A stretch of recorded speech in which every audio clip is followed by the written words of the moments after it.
Thank you very much. First, the standard announcements. Can you either switch off your phones or make sure they're on silent?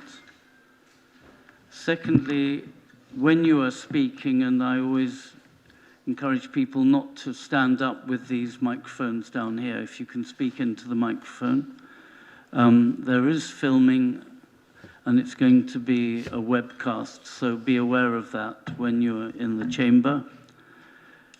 You, as members, may leave and come back, but please indicate to the clerk if you are leaving completely. And I'm going to ask if you can agree, as normal, that we'll aim to have a break at sometime between 6:30 and 7 for half an hour so you can get some food.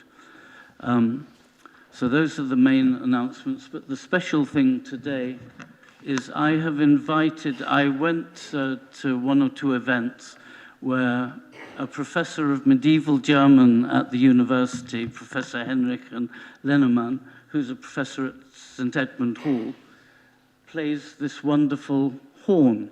And I invited her to come and wake us all up and start this meeting by blowing the horn.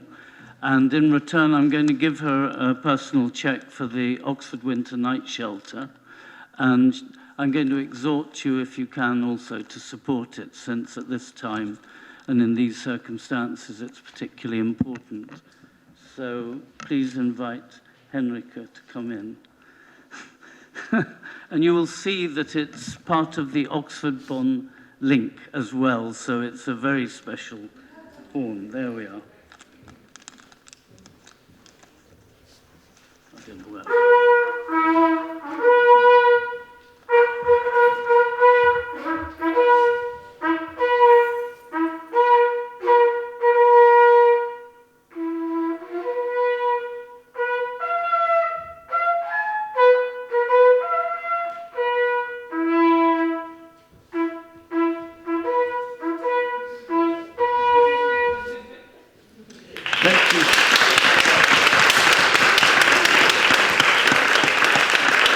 Thank you. And may I give you, here's my check for the Winter Night Shelter. Very well, this time of year, terribly important.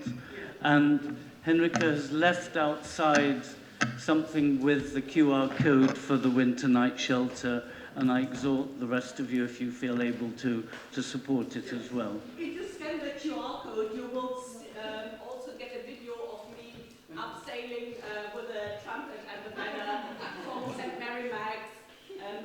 This fitted perfectly into the sleeve of my gown, so I couldn't blow it when half way hanging down. So many thanks for the support. Thank you very much. Wonderful to meet you.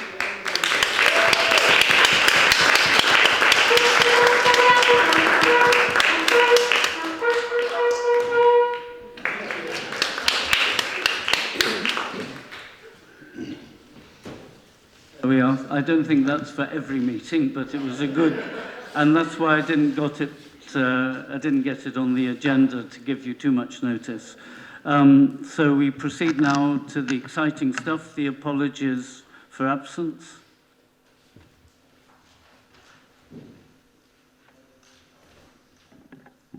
We have apologies from Councillor Thomas, Councillor Humberston, Councillor Hayes, Councillor Hall, Councillor Malik, and also Councillor Goddard has advised he will be late, arriving shortly after 6 p.m. Councillor Pressler, I understand, needs to leave early. Councillor Jafari Marbini gives her apologies because she'll be late. And I understand Councillor Gant will be leaving early, but coming back. Are there any other apologies? That was quite a list. Yes, Chris. I've had an apology from Councillor Landell Mills and apologies for lateness from Councillor Ross Smith. Thank you very much. And then item 2, are there any declarations of interest? I know there is one. Councillor Gant. Yes, and sorry, Lord Mayor, I didn't put my hand up quite quickly enough. Just in respect of the last item, I'm not going to be leaving early, but I will be ducking in and out, so apologies for the apologies, if you see what I mean. Declarations of interest, yes, I've been advised not to take part in item 15A, the motion on bus services, so I will leave for that. Deputy Lord Mayor. and I won't take part in the debate, even though I don't have a DPI, but it's just what other people may think of it, me getting involved in the debate, so I thought it was probably best that I just leave the room while it's being discussed. Okay. Thank you very much. Any others? Any other? Yes, Alec. I'd like to know what the interests that were being declared there were, just out of interest. But my interest is that a question on item 12, questions on notice from members of council, relates to the funding of allotment associations. I am the chair of the Cripley Meadow Allotment Association, which is Oxford's largest allotment association. It's not and most successful. Thank you very much. I don't have a direct interest, but clearly there is a potential conflict of interest. So I will be happy to advise that I need to leave the room, but obviously there isn't a vote or anything, so I'm hoping not. Thank you. Well, thanks for saying that. I don't think you need to leave the room, do you? No, through you, Lord Mayor, that wouldn't be a disclosable pecuniary interest, so there would be no need to absent yourself. Though you did make the plug for the largest allotment. Thank you. Okay. If we can then proceed to item 3, the minutes. We're being asked to approve the minutes of this council on the 3rd of October as correct. I need a seconder. I'm going to propose it. Thank you. Susan, the leader. May we have a vote unless, because we do have questions on the minutes later, so of the cabinet. So are there any questions? Are there any corrections? I assume not. In which case, may we proceed to a vote. Those in favour, please. Okay. Against? Okay, it's clearly approved. Thank you very much indeed. So now we come to appointments to the committee. Maybe I can invite the leader to introduce this item. Thank you. Thank you, Lord Mayor. 3 changes. Scrutiny Committee, Councillor Railton is standing down and Councillor Hunt will replace her. On the Standards Committee, Councillor Diggins is standing down and Councillor Raymond will replace her. And on Audit and Governance, Councillor Munkonge is standing down and Councillor Railton will replace him. We need a seconder for approving the recommendations for committee changes. Are there any, by the way, at the same time, any from the other group leaders? No? No? Okay, so if I take it that you, Susan, propose, I will second. Can we take a vote, please? Those in favour? Against? Anyhow, it's carried. Thank you very much. Okay, now we come to announcements. One announcement I wanted to make is to thank the many councillors who came to the Remembrance Sunday service. I'm very grateful. I don't know if is David Hawkins here. He especially asked at my request for the bagpiper to play more of the bagpipes, which I think are wonderful. I think very appropriate for Remembrance Sunday, and that is gratefully appreciated. In terms, I just was going to make one comment about being Lord Mayor. It is lovely how people obviously believe Lord Mayors have infinitely more power than they do, but they're wonderfully respectful, terribly generous, very kind. And you learn about parts of the city and coincidences that you would never have known about otherwise. Just yesterday, I was invited together with the chair of the county to go to St. Clement's Church to celebrate its 900th anniversary. And you may not remember, but 1122 was also the date of the first record of a mayor of Oxford. So St. Clement's Church and the city's mayor happened to be celebrating a rather big anniversary together. And I learned at St. Clement's Church that they have wonderful charities. They were funded from way back by the Dawson Family Trust, which owns lots of property at the Plains end of Cowley Road. And with that, they're able to do quite a lot of charitable works. And one of the things they do is they help to provide accommodation for the winter night shelter on St. Clement's. And these are the kind of things which maybe are not widely known, but I was very impressed to learn that. The only other things I wanted to mention are that we're coming into the Christmas season, and there is the Lord Mayor's Christmas reception on the 12th of December. I believe you should all have received notice of that, and you're allowed to bring 2 people from community associations and doing work in the community as your guest, plus 1 personal guest. So that's on the 12th. And then on the 16th, which happens to coincide with the World Cup final, there is the Christmas Carol concert, for which I fear attendance will be rather paltry. But still, those are 2 events coming up. It's on the 18th, is it? Whichever date, thank you. All I know is it clashes with the World Cup final. So maybe now, Deputy Lord Mayor, do you have any announcements? Careful. Nothing from me. Okay. City Rector. Lord Mayor, thank you very much.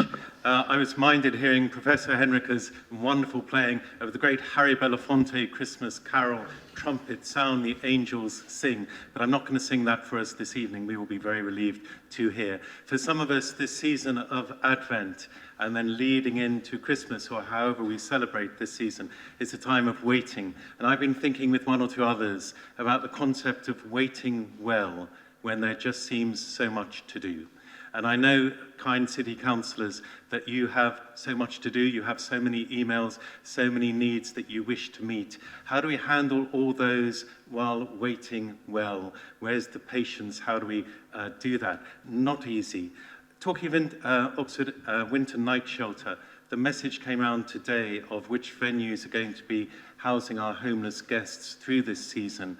Could I say on behalf of OWNS, they are so grateful to the City Council and the City Council staff who have worked alongside them to see what can be done. So thank you for that. Waiting well, today, as you may know, is the anniversary of the birthday of William Blake. And occasionally his poem set to music is seen as a great nationalistic hymn, Jerusalem. Could I put it to us tonight that it is not nationalistic at all? Because what William Blake is saying is that we cannot take it for granted. Those holy feet did not walk on our green and pleasant lands, and so therefore it is for us to, I need to check the words now, to not cease from mental fight, to bring the bow of burning gold, bring the arrows of desire. It is up to us to serve our people and to wait well. One last William Blake quote, if I may. Can I see another's woe and not be in sorrow too? Can I see another's grief and not seek for kind relief? Thank you, as ever, everybody, so much. I bet you're really pleased I didn't sing Harry Belafonte songs. Thank you very much. I'm going to invite, I suspect of all the councillors present, the Sheriff can probably come back with another William Blake quotation. Can you do so? Anyhow, do you have any announcements, Sheriff? Thank you. Only 2 brief things. I was very pleased to, with the Chair of the County Council, who is present, open the new technology building in College at Blackbird Leys, which is bringing higher education courses to the Leys for the first time in a lovely refurbished building. We had the chance to meet some of the students who were impressively dedicated to their work and described what they were doing in terms of which I'm happy to say, given that they were studying computer science, I understood not a single word. And also had the duty and the pleasure to admit 14 people to the freedom of the city, along with the Lord Mayor, some of whom have been waiting, whether well or not. I'm no judge for a couple of years because of the cancellation of public events during the coronavirus pandemic. And I think I'll leave it at that rather than spouting Blake, but sorry to disappoint you. though obviously Anthony's quotations were very apposite. Thank you very much. Leader, do you have any announcements? Just one, which is to ask people to be aware that we may have a meeting immediately prior to our next council meeting, in order to make some freedoms of the city. So can't say anything further at this point, but that would just mean that council effectively would be brought forward by half an hour. So just to ask people to put that in their diaries as a hold for the moment, and more to come on that as and when we are ready to make an announcement. Thank you. Thank you very much. Maybe I can just add to that. We had at the pre-meeting a discussion of the quorum, and apparently we only need 16, i.e. a third of the councillors to make it quorate. So if people have clashes with work, it won't necessarily interfere with your ability to come to the full meeting, you know, as long as we get the 16 to come to that pre-meeting, assuming everything proceeds as planned. Sorry. Yes, thank you, Lord Mayor. Sorry, that does make me realise that I perhaps hadn't made it sufficiently clear that this is just the formal process, and then we would have a sort of more less formal process and a more celebratory process probably in March. So it is just a formal agreement at that particular meeting. It shouldn't take very long. It will take about 5 minutes, I should imagine, when we've done it previously. Nearer the time, it will probably be sensible for group leaders to liaise and just make sure we have a minimum number of people here in order to get through the business, but people shouldn't feel that they have to be there for that particular meeting. Thank you very much. Chief Executive? Nothing. Nothing. Thank you. Chief Finance Officer? Officer. Sorry, item 6, there are no public addresses and questions on matters for decision. We have a public address later. So let's turn now to item 7, and I believe the leader is going to propose. Do we have a seconder? Thank you, Councillor Turner. Okay, would you like to propose, please, Susan? Yes, I propose the report. Do you want to say anything, seconder? No, Lord Mayor. Any questions, please, for the leader? If not, may we go to a vote? Those in favour? Those against? Thank you very much. Approved. Thank you. Item 8, which is... I see we do have someone asking a question about this. Works contract for refurbishment of the Gasworks pipe bridge. Councillor Turner, you are proposing, I think. Do we have a seconder? Thank you, Councillor Hollingsworth. Okay, maybe would you like to pick? Yeah, I mean, thanks very much, Lord Mayor. So this is about the Gasworks pipe bridge, as people will have seen, which suddenly had to be closed because of safety concerns. Since then, our officers have worked really hard to try to get it back open. The way in which it would be reopened had to be identified. We've had specialist consultancy advice to make sure that we get that right in engineering terms, and the County Council has to be content with that and sign it off, and it is now moving forward and happily in line with the timetable set out in the report.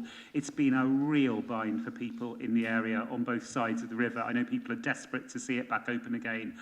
Ward councillors past and present have been very, very active on this in trying to see it happen, and it can't come soon enough. So I would ask Council to support the recommendation, because without the money there will be no bridge. Would you, Councillor Hollingsworth, the second, like to say anything? Now, I was indicated on my papers that Councillor Gant, but maybe you, Councillor Smoten, are going to do so. Instead, ask a question, yes? I'll ask it in his absence, yes. Really just asking, I know there's been a great deal of frustration that there's been slow progress so far. I appreciate that may or may not be under our control. I just wonder if you could set out what have been the causes of the frustrations thus far, and do we have greater confidence that we can make swift progress from here on? How to do this diplomatically? I'm interested, it's Councillor Smoten asking the question, not Councillor Gant. The challenge has been persuading the officers of the County Council. I think that the way forward is the right one, and that interface has been difficult to manage and has taken a lot of time. But we are now in a position where that agreement on the principle of the way this goes forward is there. As I say, I think the next stage is making sure that the detail sign-off of the designs happens as well. And again, that's something where the officers of the County Council will need to be content.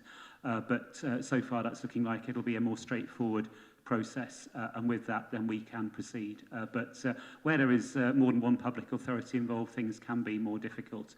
And we have to manage those relationships as best we can. Thank you very much. Any other questions? If not, may we proceed to a vote? Those in favour? It's obviously carried. Thank you very much. Then we come to the item 9, Social Housing Decarbonisation Fund bid approval. Councillor Smith, I see, is proposing. Do we have a seconder? Councillor Chapman.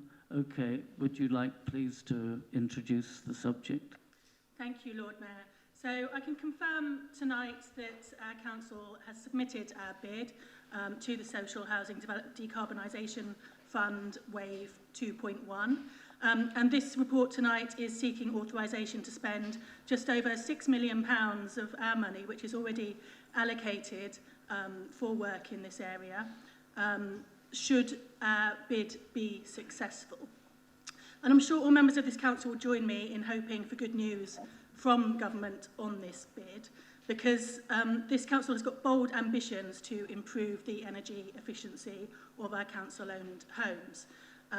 As you may know, we're aiming for 95% of our homes to have an EPC rating of C or above by 2030, and we're working towards our council homes being carbon neutral by 2040. And that will require a lot of work and a lot of investment.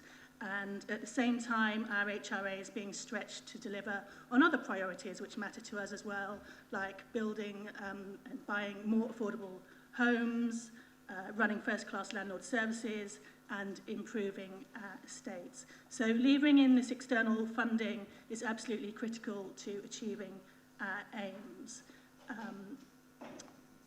And if we are successful, this bid will provide an additional £3 million of new money to help fund the biggest programme of retrofitting to our council stock to date. A £9 million programme in total of works to fit insulation and improve air tightness in 316 of our homes, bringing 12% of the homes which are currently below EPC up to standard. Improving energy efficiency in council homes will benefit our tenants, enabling them to reduce energy usage and potentially save £750 per annum on their energy bills at current prices. It will also support this council's work towards a net zero carbon Oxford by 2040.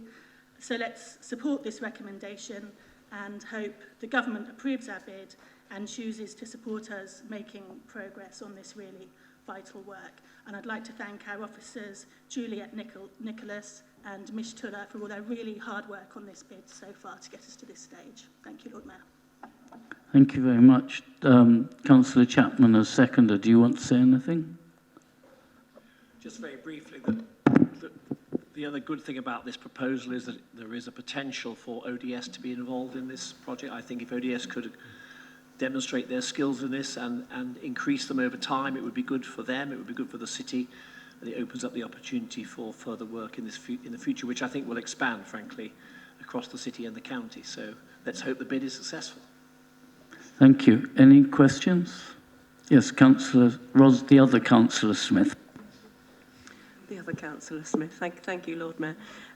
Yes, I mean, I certainly want to support this. I think it's great if we can get some money out of national government to help retrofit our properties and to bring them up to a much better standard environmentally. I noticed the financial implications and read that through, and was pleased to see that there's going to be some headroom left for other ongoing retrofit-related programmes. And I wondered if the Cabinet member could just expand on what those other retrofit-related programmes might be. Thank you. Not right now, but there will be further details coming very, very soon. But it's basically trialling all sorts of different technology, including making some of our homes completely electric and moving to air source heat pumps. Really sort of like doing some small-scale projects to see what works, ready to roll it out at a larger scale at a later date. But more news will be forthcoming on that very soon, Councillor. Thank you. Any other questions? If not, let's proceed to a vote. Those in favour? Those against? Thank you. So that is carried. Thank you very much. And now we come to the more arcane topic. Decisions taken under Part 9.3b of the Constitution. I think the leader wants to introduce the report and propose this. Do we have a seconder? Yeah. Thank you, Councillor Turner. Okay, please. Thank you, Lord Mayor. Well, the procedure is slightly arcane, but it's a really important report because this is part of our work to ensure that our staff are looked after in relation to the high cost of living in Oxfordshire and across the country. And so this is a report in which we have agreed to make a payment to our staff, and the reason for the urgency was to make sure that it went in before Christmas. So I'm hoping that everyone here is in agreement that this is the right thing to be doing, and it's not unusual, I think, for employers to be making this sort of payment at the moment because, unfortunately, as we are well aware, the cost of living is having a really big impact on everybody. So I commend the report to Council. Councillor Turner, a seconder. Do you want to say anything? No. Thank you. I see that Councillor Ros Smith, you were down actually to ask a question about this. Thank you, Lord Mayor. Down to speak. Right, okay, thank you. Yes, I questioned actually whether it was an urgent item, but from what's just been said by the leader, I can see why.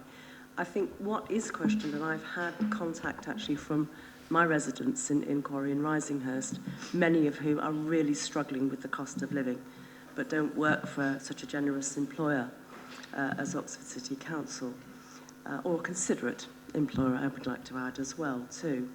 And they are concerned that, in fact, that this for extra retier payment of £500 was going to be paid to all City Council staff, regardless of their income as such. And they wanted me to ask what was the rationale behind that, because it did seem really quite unfair to them that somebody on, 50,000 a year plus would be getting the same as somebody on just our Oxford living wage or just above as such. So they'd like me to ask that question on behalf of the residents of Quarry and Risinghurst. I'm doing that. And the other thing they wanted to ask as well as to whether this was going to be also liable for national insurance contributions and tax. I thought that it was going to be, but I'd like to have a director answer for them to give back to my residents. Many thanks. Thank you. Thank you, Councillor Smith. So on the first point, sorry, you're right there. On the first point about why it's going to all staff, that's basically on legal advice, that it had to go to all staff rather than specific. It's a fair question. It's one we asked as well, as you would not be surprised to hear. But the legal advice is it had to go to all staff in order to be a fair process. Having said that, I believe that some staff have chosen to either not to take up the payment or to donate it to other causes. So I think that's something that you can perhaps reassure your constituents with. On the second point, I think it's certainly taxable as payment. Yes, Tom's nodding, so that's good. National insurance as well, right? Yeah, good. He's nodding again, so that's good. So yes, it is both taxable and national insurance does apply. I hope that answers your question. Thank you very much. Any other questions to the leader? If not, may we proceed to the vote? Those in favour? Thank you, that is carried. Now we come to questions on Cabinet minutes, and you will probably be aware that we have a limit. I don't think we need the full 15 minutes, but this is restricted to 15 minutes. So these are questions on Cabinet minutes. Maybe we can begin with the Cabinet meeting on the 19th of October. I know there's one question that's been indicated by Councillor Foulweather and then one by Councillor Muddiman. Councillor Foulweather first. Yes, it's about the Botley Road development site. I'd just like some clarification on from the Cabinet member on the suitability of the Botley Road sites for housing once the flood scheme is in place. Is it likely, or are we still under the whim of the Environment Agency as to whether we could use that site for residential development? I think this is for Councillor Hollingsworth. Yeah, the Environment Agency have said that the OFAS flood scheme will not change the boundaries of the various different flood zones in Oxford effectively. So on this particular site, they'll make flooding less likely in areas that are protected. This would not be a protected bit, as it were. So this would still be mostly, not entirely, but mostly 3B floodplain. 3B floodplain is defined in the NPPF as undevelopable for housing. So there are two decisions there. One is the government's decision in the NPPF to say that you cannot have housing on 3B floodplain. And who knows what the government will do. Their policies on planning seem to be altering by the hour, but at the moment I've no indication that that's one that they're proposing to change. But you know, the debate with the anti-growth coalition seems to be moving in very mysterious ways in the last few days. And then the second thing is the boundaries, which the Environment Agency have not currently given any indication that they will change. But of course they changed them not that long ago. My own house in Jericho, which was in one flood zone, was moved despite there not having been a flood into a different flood zone. So and a number of properties in Oxford have the same thing. So there is always a possibility the Environment Agency may change their views in due course. But at the moment, they regard OFAS as reducing the likelihood of a flood, given that flooding is becoming more likely because of climate change. So I suppose you might call it a preventative or prophylactic flood scheme as much as one changing existing boundaries. I hope that's helpful. So in answer to the whim, yeah, to a certain extent, but much more the definition in the NPPF. Thank you. And Councillor Muddiman? It was a very similar question. So. Thank you. I give a very similar answer.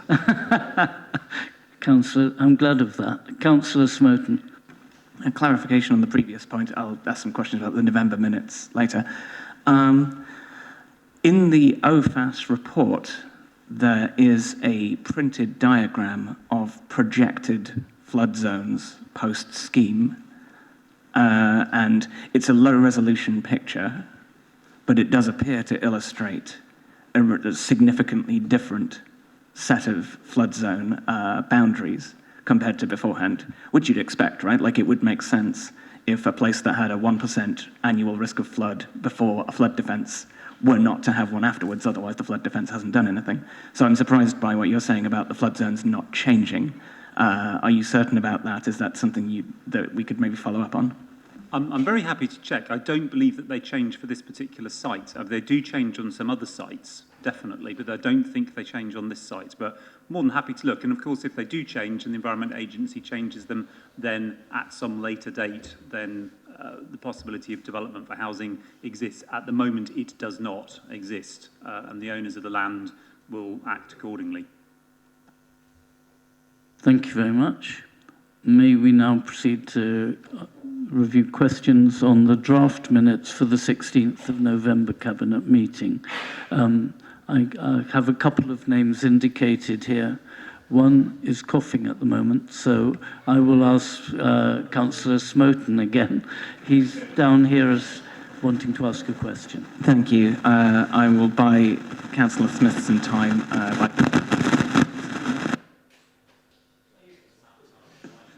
We're going to get Ros Smith a glass of water. No, well... I will buy Councillor Smith some time also by continuing to give Councillor Hollingsworth a hard time. Two questions on the SPD. Number one, regarding bridges, I note the SPD sets out plans for several different potential crossing points onto Barrett Street, onto Millbank, onto Gibbs Crescent, with Oxpen's Meadow appearing to be considered the least preferred option. However, the city is obviously pursuing the Meadow option actively, while the others don't appear at this juncture to be getting serious attention.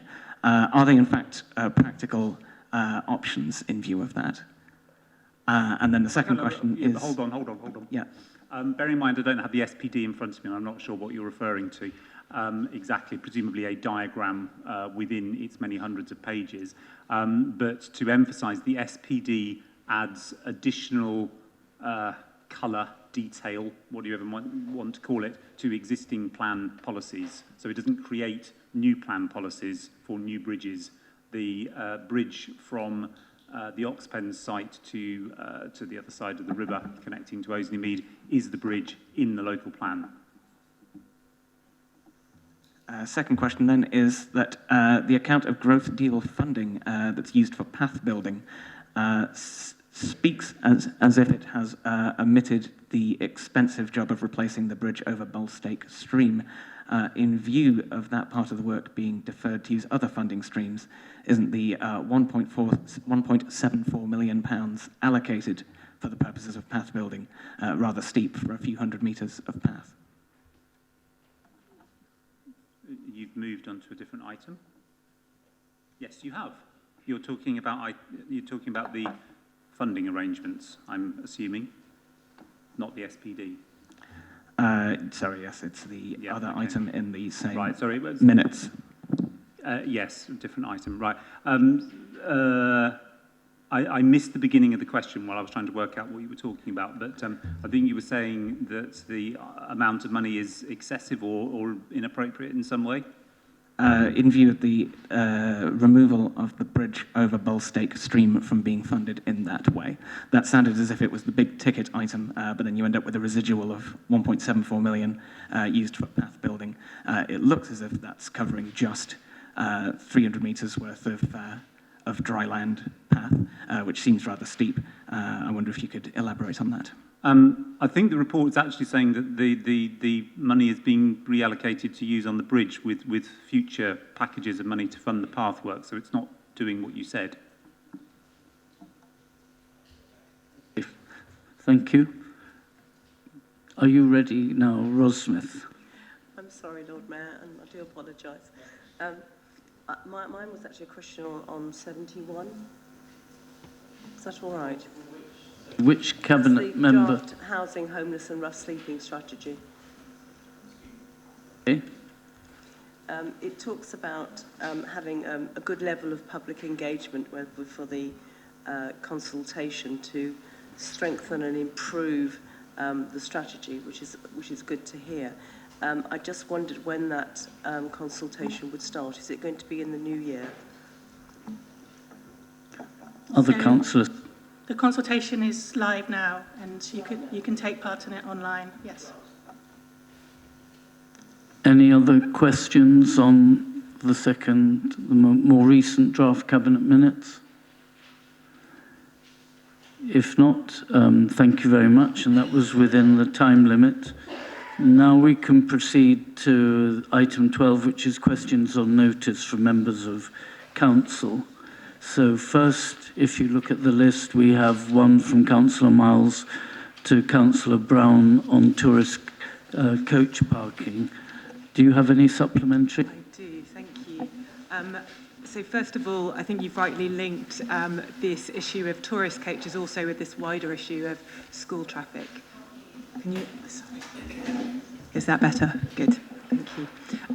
You've rightly linked this issue of tourist coaches with school traffic as well in the same neighbourhood, so thank you very much for that. And I just wanted to say thank you for your support in the work that I'm progressing on school streets in that area with the 3 schools, also including Witchwood School, about establishing a school streets programme there.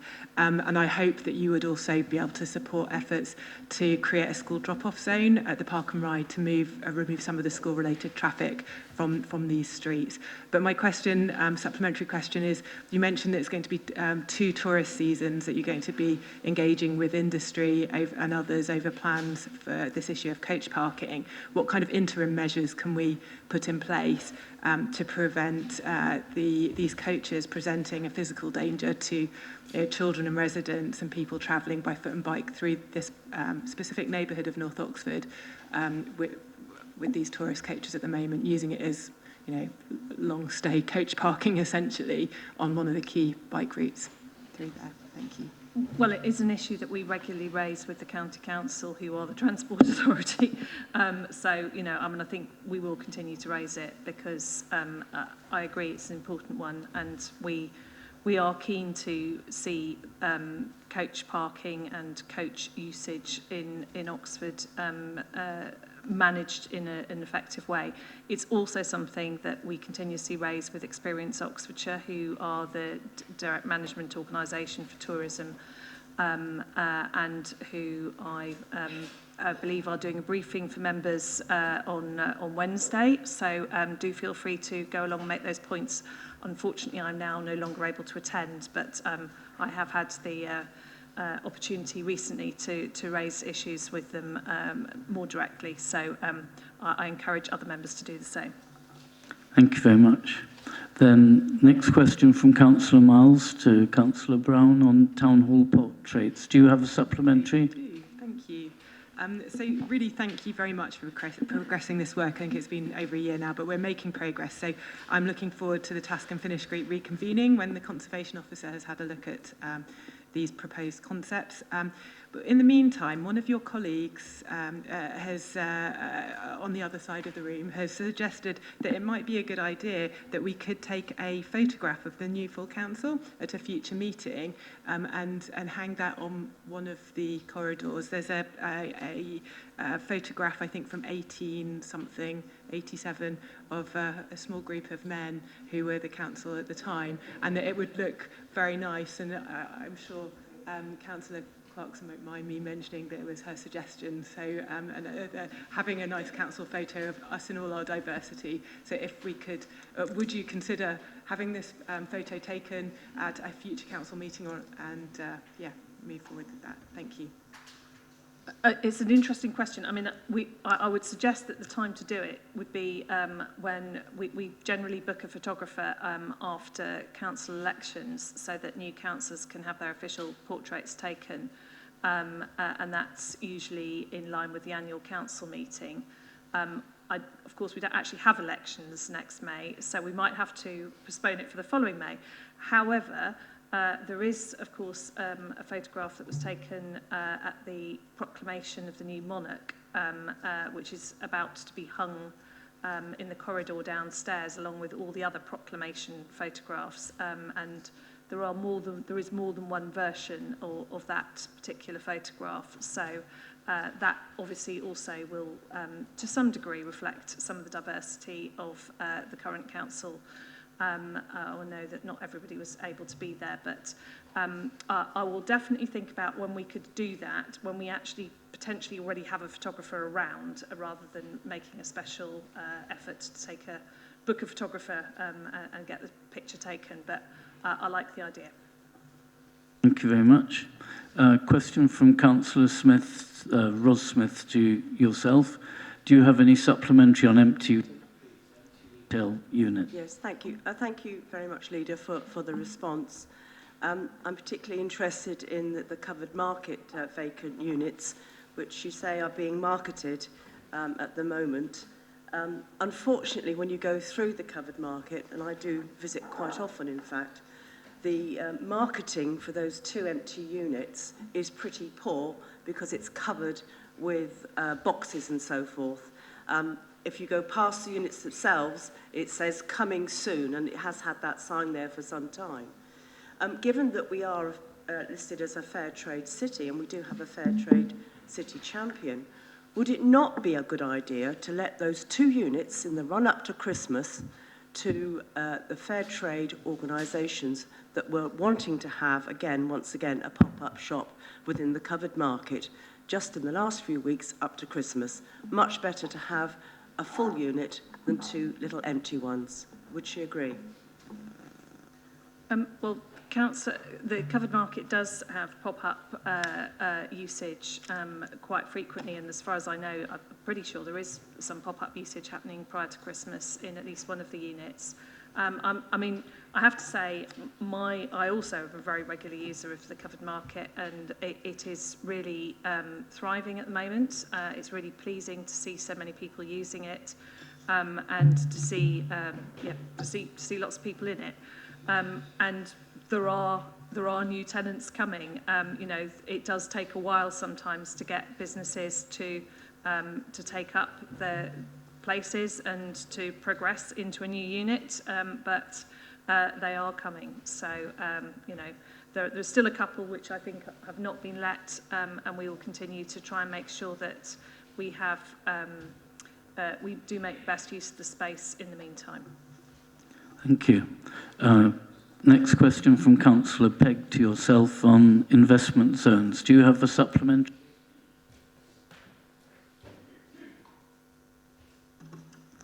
Yeah, I just wanted to ask, are you concerned that the pro-growth policies that you're trying to encourage central government to implement in Oxford could lead to deregulation, reduction in labour standards and the downgrading of environmental protections?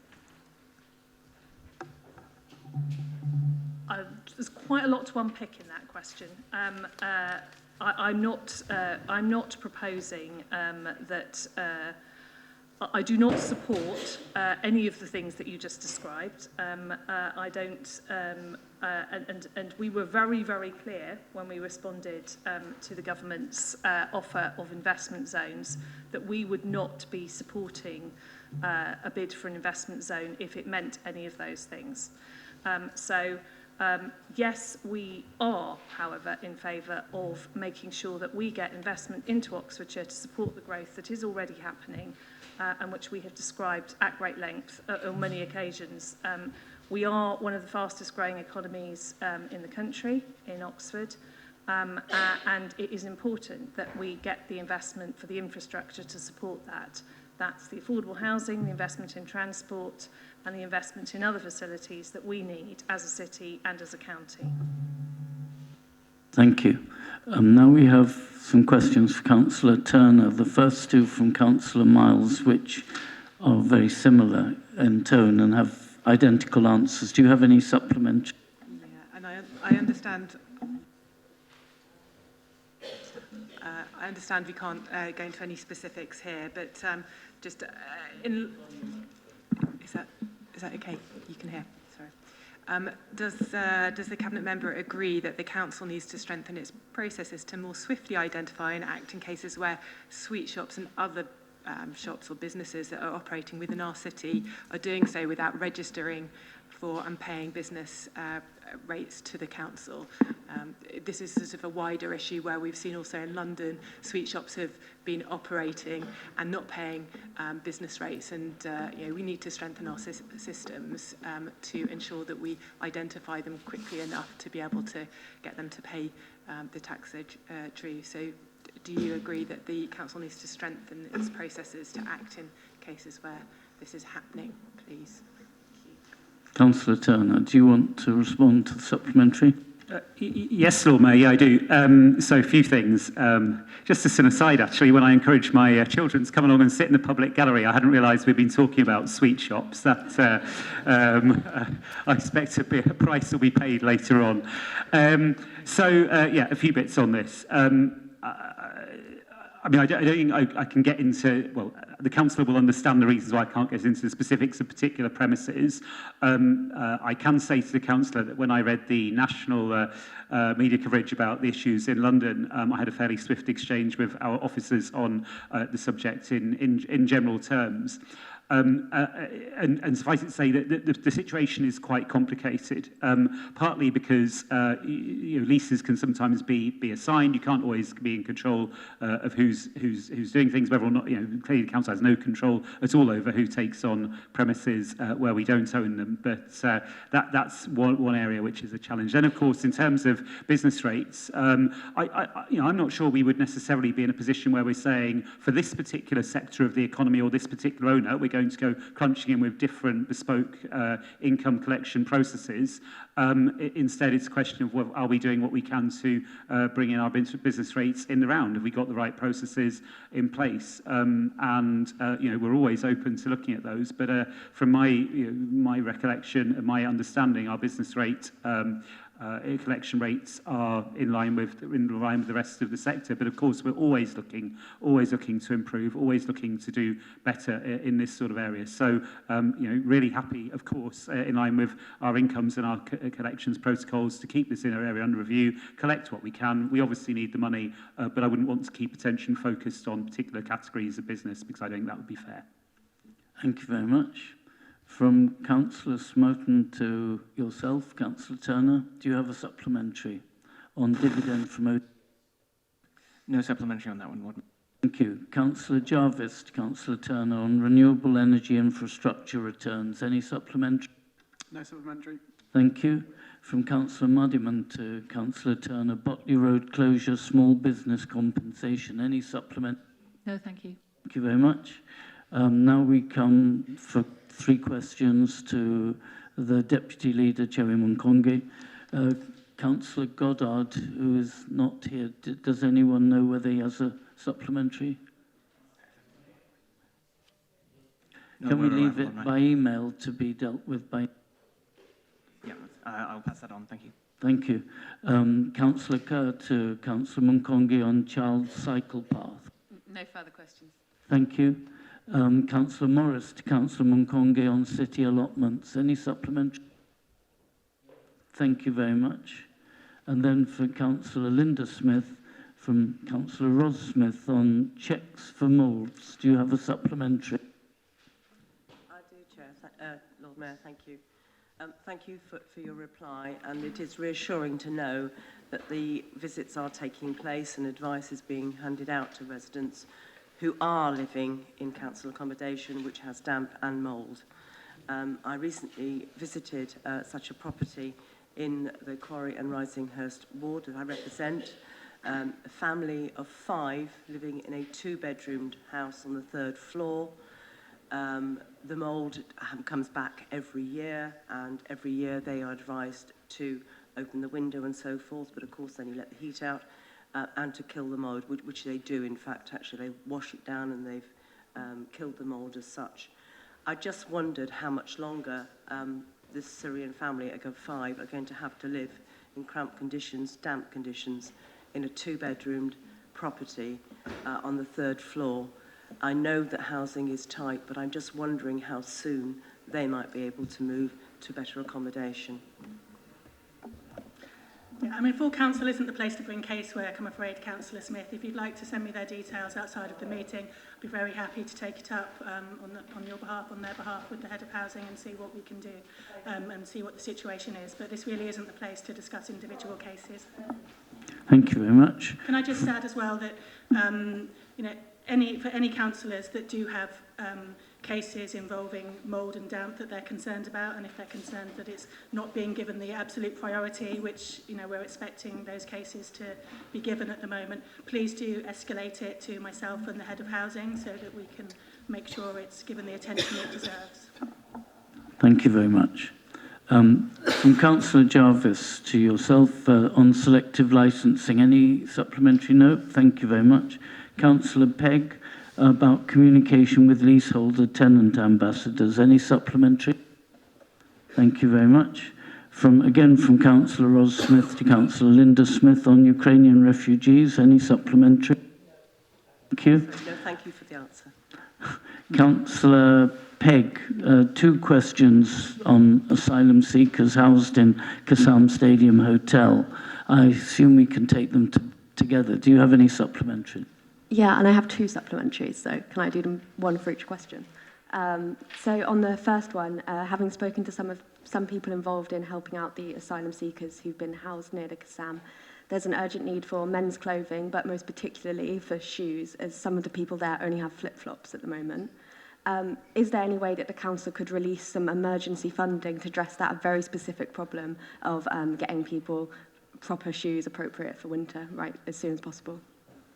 Do you want me to do another question now? Can I deal with that? Yeah. Thank you for raising that. I mean, so I visited the hotel and spoke to some of the residents last week together with Councillor Aziz and Councillor Jafari Marbini, and we identified this very urgent need for clothing and shoes, and we were shocked, quite frankly, that that hadn't been attended to, over the couple of weeks that some of the residents had been there. So I don't think council funding is the answer. I think there's a charitable response which is now being mobilised involving Care for Calais and Asylum Welcome. Asylum Welcome have put out an appeal for clothes, which the City Council amplified on its social media, and I'd encourage people to spread the word that if people want to give donations of men's clothing and shoes, that they should do that via Asylum Welcome.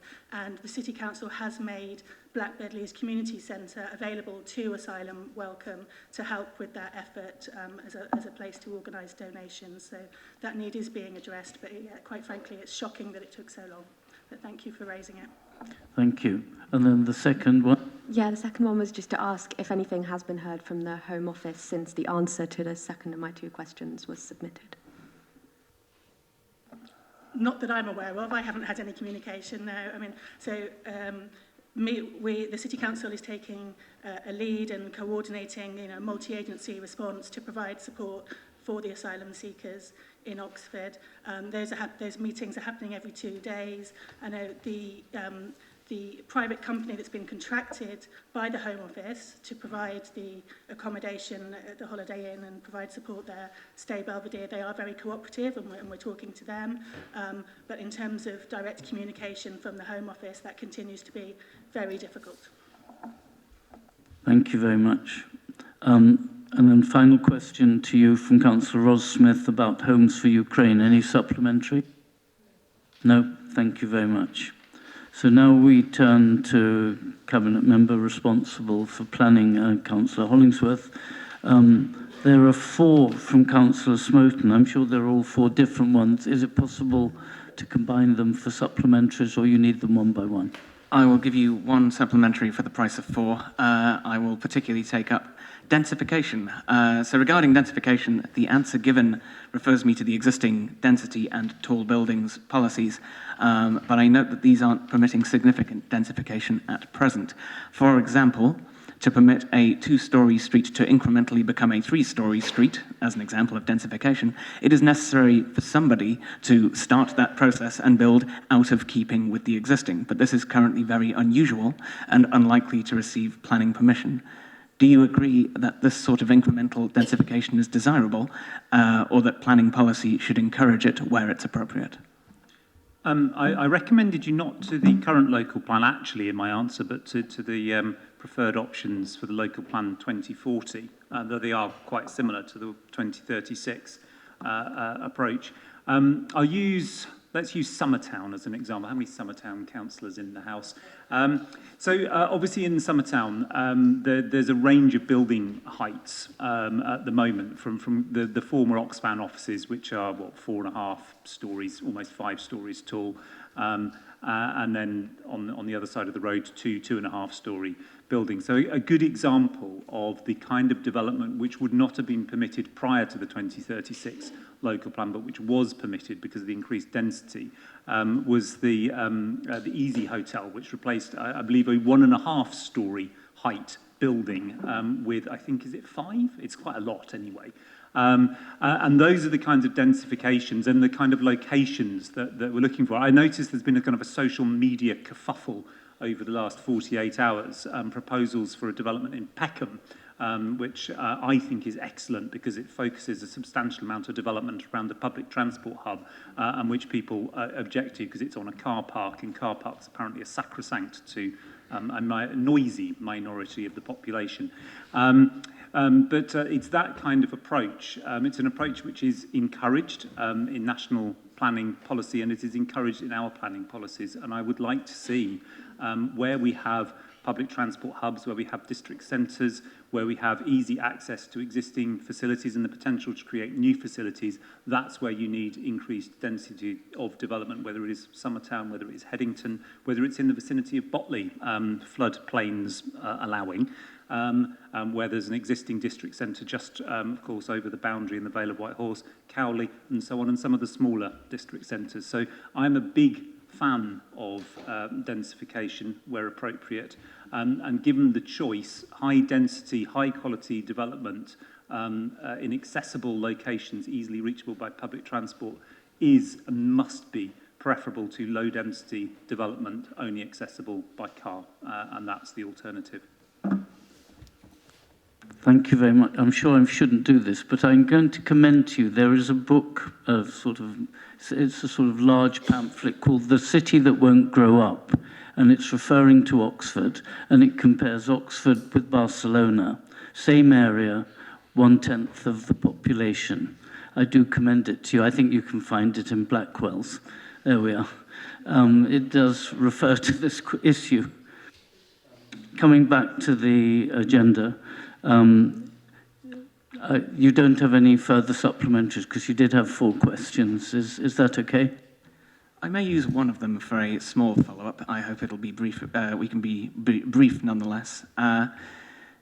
So you say you're very much in favour of these sort of densification projects, but I think it's noteworthy that all the examples you've cited have been commercial district operations.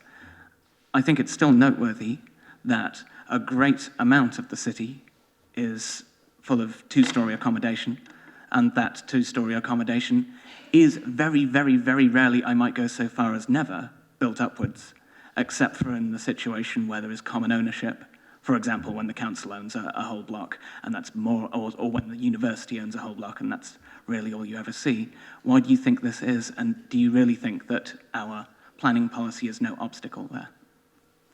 It will vary from place to place. Conservation areas, for example. I should say, just for the avoidance of doubt, and before anyone goes online and looks, the house which I live in and which I am a part owner of is a 3-storey house which had an extra storey put on it, not by ourselves, but by the person who built it, on top of a 2-storey house. So, and we actually live in an example of a densified development, as it were, of a residential nature.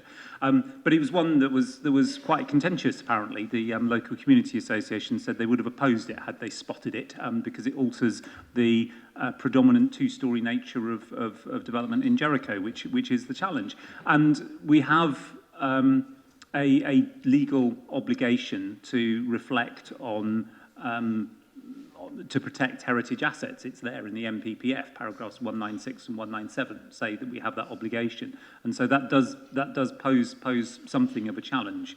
But trying to create a more permissive approach, but one unlike the government's current approach of you can stick 2 stories on a block of flats irrespective, which I think is the kind of sort of bizarre blanket permitted development thing which this government delights in doing. There's no kind of logical rationale for it, and instead uses a more qualitative and subjective judgment-based approach, which is what the planning system has always had since it was created in 1947, is the right way forward. But of course, in areas outside those covered by conservation areas, then it's perfectly possible to look at higher density or greater height.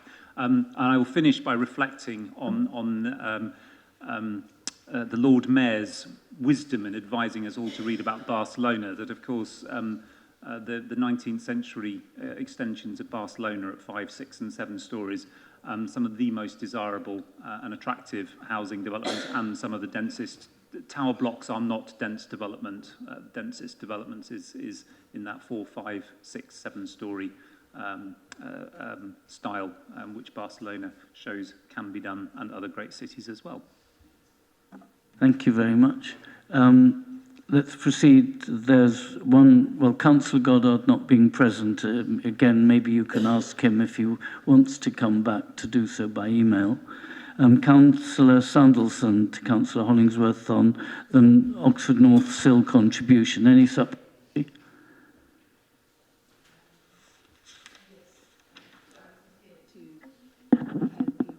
I wasn't here. You're one about the Sill contribution from Oxford North. That's right. My question is that the 25% contribution to Wolvercote needs to be given straight to our area, as it has and will be over the next 7 years until the Oxford North development is completed, suffering from increased traffic, sound and air pollution especially.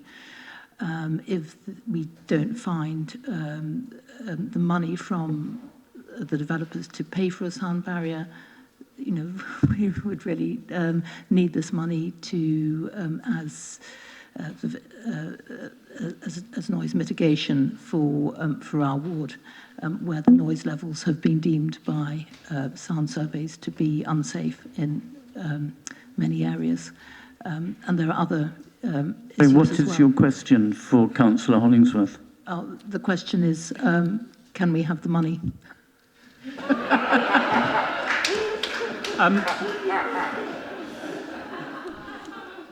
As soon as the money is received, that 25% becomes the responsibility of the Wolvercote Forum. The City Council has no say in it at all. The City Council might have to act as the medium for spending it because there's no legal entity that exists, which is the Wolvercote Forum. But it's up to the Wolvercote Forum what to spend that 25% on. They can spend it on anything they like within the confines of the Sill regulations. So they can spend it on sound barriers, they could spend it on, as the County Council, I believe, has asked them to, but the Forum has resisted, they could spend it on additional classrooms at the primary school. I personally think that the Forum is right and the County Council is wrong on that particular debate based on roles elsewhere in North Oxford. Or they could spend it on pavilions, they could spend it on whatever they like. It is entirely down to the Forum.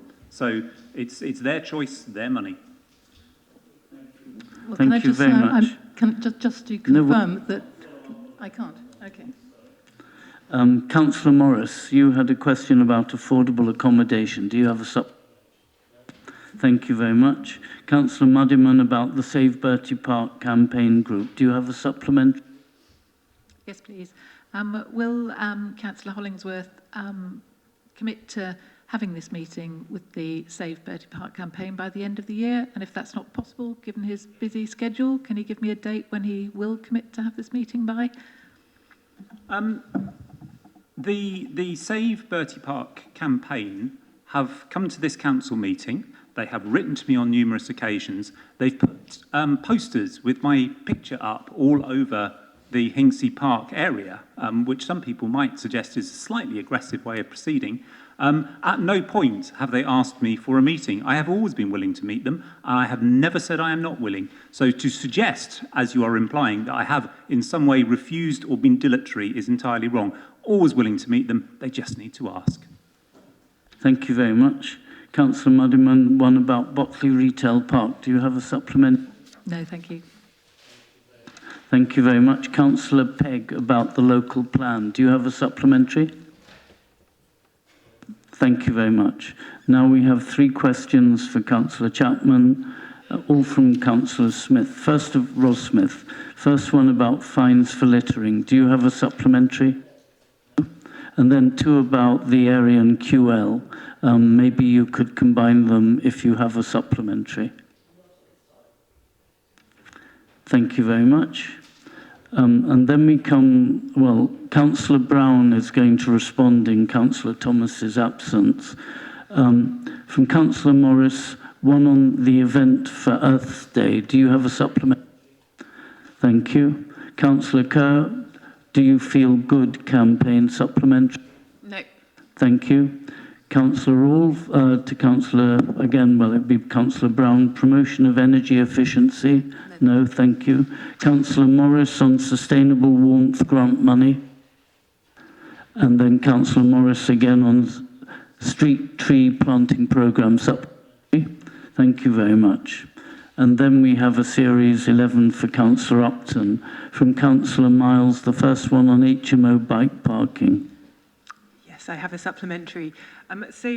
Just in terms of existing HMOs, when they're renewing their licence, I understand with your answer that they can't be required to provide bike parking in the same way as when they're applying for the first time for a licence. But is there any way that the scheme that you're currently operating for community groups and small businesses could potentially be replicated to sort of encourage HMOs that are already licensed to be offering bike parking?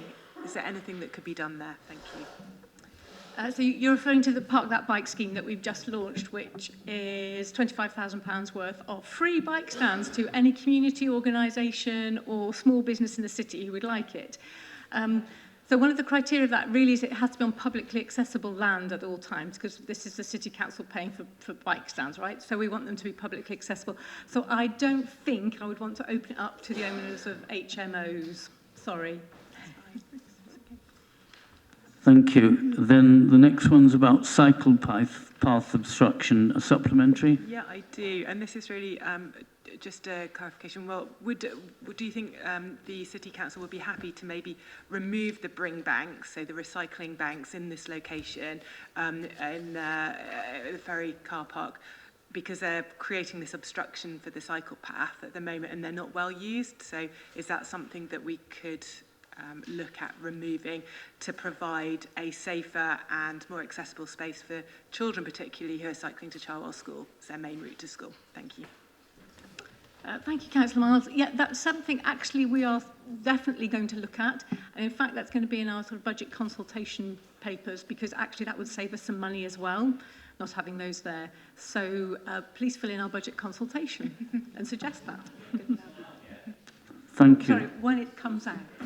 Sorry, that's top secret information, sorry. Yeah, sorry. Next one on Frenchy Road, EV charging point, a supplementary? No.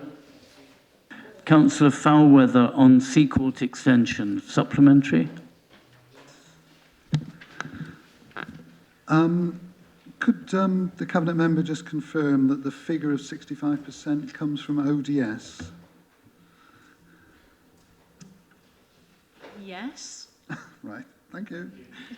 That's a nice answer. Councillor Kerr to Councillor Upton, bike rack supplementary? No, thank you though. Great news. On Westgate car park supplementary? I'm afraid so. Sorry, I know this topic comes up all the time, but given the Botley Road closure, it's becoming sharp focus in my ward next year, because much of the traffic, will transfer to the Abingdon Road, Donington Bridge Road, etc. So that's why I'm asking it again. So I know that the City Council doesn't have full control over the Westgate parking, but the lease says that the Westgate must have regard for pricing in the City Council around car parks. And there was a FOI done on it, and it said that there's an annual review, a specific annual review on the parking charges. I've heard that the next one's in March 23, so my supplementary is as follows. Am I correct that it's in 23, and is there a plan to ask the Westgate to have more regard than it has done hitherto? I'll have to get back to you on the date of that. I'm not sure off the top of my head, but I absolutely guarantee we will be asking them to do that. I mean, we have lots of conversations with them. I mean, Westgate themselves accept that it's a massive problem for them. They don't want people having to sit in traffic jams on the way to them either. They would rather they were using the park and ride too.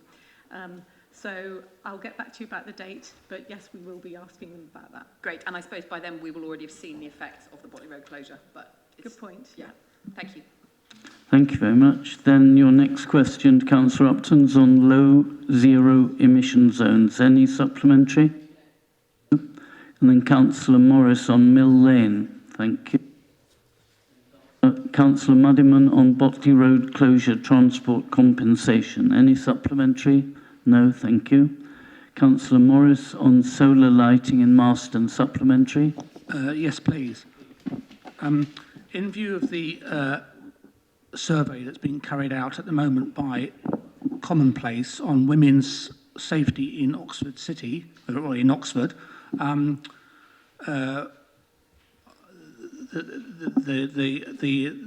of the main issues, or one of the main concerns from the survey as it currently stands outside of the actual city of Oxford is safety and security on the cycle track from Marston into the city centre.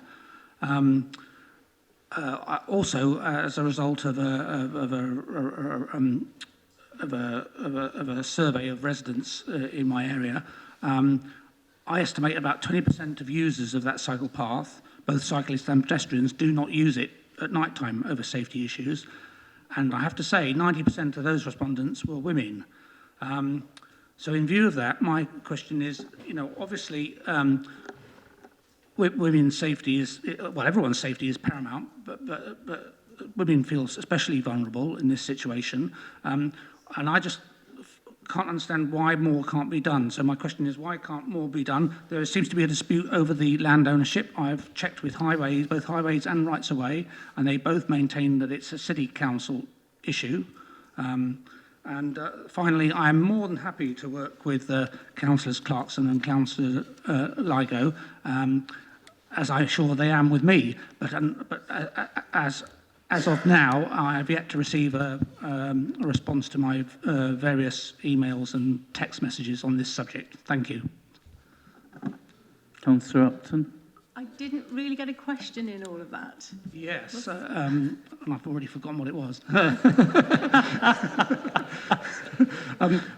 Why is it? Well, obviously, do you agree that women's safety is paramount? And why is it that, in the view of the situation over this unlit section of cycle path, does it seem to be such a stumbling block when nobody seems to be able to claim ownership over it? Why the City Council cannot be more proactive in resolving the situation?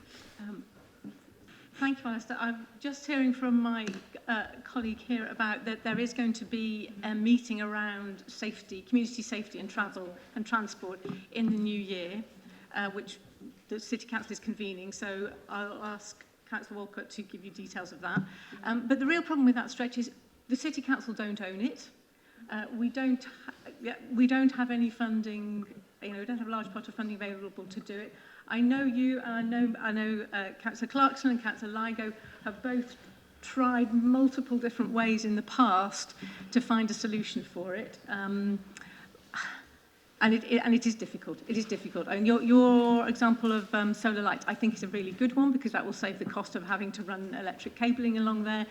There is the issue, of course, that there's a lot of overhanging vegetation there, so where you'd have to actually position the solar panels in order for them to be sufficiently charged up is definitely an issue. But I think there's a lot of will to try and do something about it. I know you've got some funding you'd like to put in. I think if people work together, we should be able to do that. And just you mentioned the Commonplace app. That is something that our safety team have, it's part of the Safer Streets funding. And I think that is actually going to be really useful in terms of allowing people to pinpoint places around the city where they feel threatened, where they feel in danger. And as you say, I think that will help us to try and target funds at this site potentially in the future. Fingers crossed. Thank you very much. And then last of all, Councillor Pegg, Councillor Upton on Park That Bike Scheme supplementary. I'm going to suggest, I've been looking at that clock, which is almost precisely 10 minutes slow for some reason. It's not Oxford time. I don't know what time it is, but Christchurch wouldn't recognise it. So I'm going to suggest, if we may, we turn, with your agreement to item 14, which is the scrutiny update report, which will probably take us until then we can break to have some food. So, Councillor Smoten, would you like to introduce that?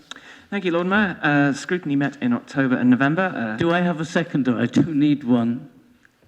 Someone second it? Put his hand up.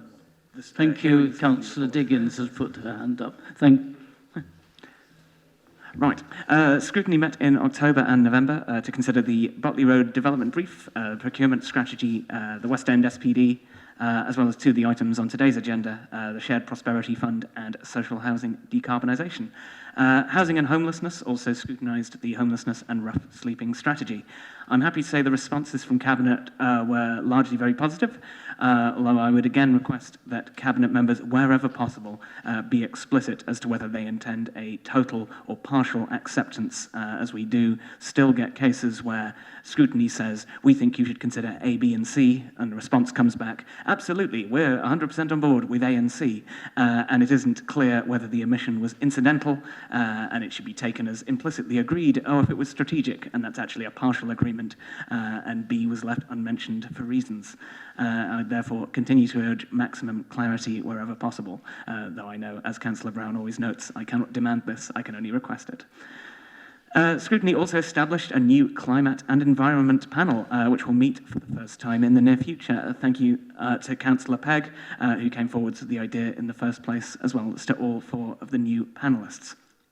I'd lastly like to note my thanks to all officers and Cabinet members who have attended scrutiny sessions during this time, particularly those who had to cope with the technical difficulties at short notice for November's scrutiny, and doubly so to Councillor Hollingsworth, who attended despite both technical problems and also severe injury, so we really can't ask more than that.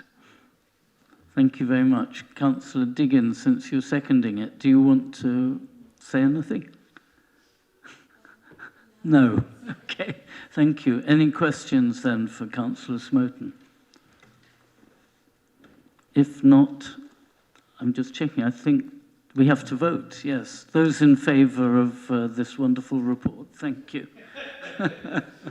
Okay, it's approved unanimously. We actually are, ignore that, but we're a bit ahead of time. Maybe, what shall we do? Yes, we'll have a break now. I had half wondered about taking the confidential item quickly, potentially confidential item, but I think let's take a break now and come back in half an hour's time, but we have to wait for the public address. 7 o'clock. Does it have to be 7? Well, if she's present earlier, no, has to be 7. Okay, well, you have a slightly longer break than usual. Well done for being brief. Thanks a lot.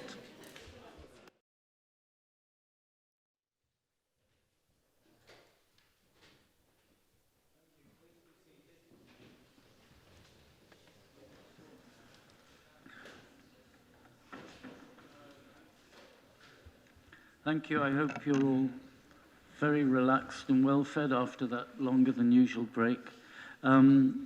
We now have the item 13, which is a question from Linda Newbury. Maybe, is she coming in?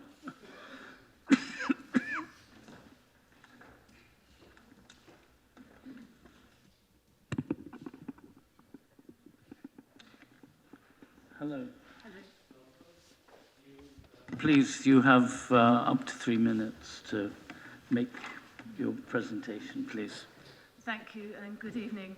I'm here to speak in support of Councillor Dunn's motion on plant-based food and sustainable farming, and I'm disappointed that this motion is unlikely to be debated today.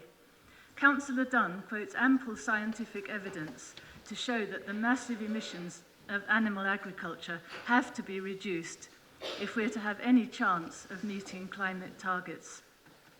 Almost every week sees new reports of intensive animal agriculture harming ecosystems and risking human health. Avian flu has led to the culling of millions of chickens, turkeys and ducks, the packed conditions in poultry units providing the ideal conditions for the rapid and uncontrollable spread of viruses. with huge risk to the wild bird population and to human health too. Effluent from intensive livestock units is released into rivers at dire cost to aquatic life. Equally concerning, a major survey reported last week found antibiotic-resistant bacteria in rivers close to intensive animal units. Because antibiotics are used routinely and indiscriminately on animals in intensive systems, superbugs can flourish as antibiotics lose their effectiveness. The World Health Organization estimates that antibiotic resistance will be the leading cause of death globally by 2050, a human health crisis. These factors add powerful arguments to the urgent need to curb our dependence on meat. A behavioural shift is urgently needed. Just as the public is being urged to switch to electric vehicles and to use renewable energy, and opportunities are being provided to help them to do so, encouragement must be given to move away from reliance on meat and dairy in our diets. This is a hard message to get across to the public, many of whom are wedded to habit, tradition, and convenience. But that makes it even more important for councils and other organisations to lead by example. This shouldn't be regarded as taking away choice, but rather as using every opportunity to show that plant-based food can be nourishing, appealing, healthy, and very importantly, in the cost of living crisis we're now in, affordable. It's estimated that a plant-based diet can cost 2/3 less than a meat-based one.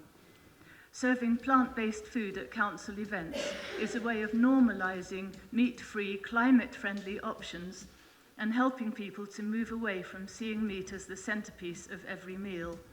It's crucial that public bodies offer this kind of encouragement and leadership.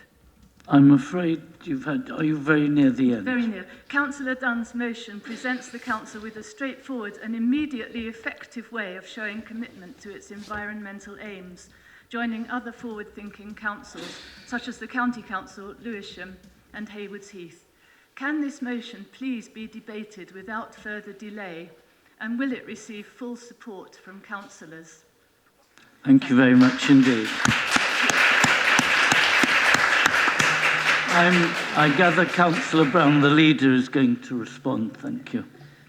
Thank you, Lord Mayor, and thank you very much, Linda, for coming to address Council today and for your excellent points on the environmental and cost-saving benefits of a plant-based diet and indeed the health benefits of a plant-based diet.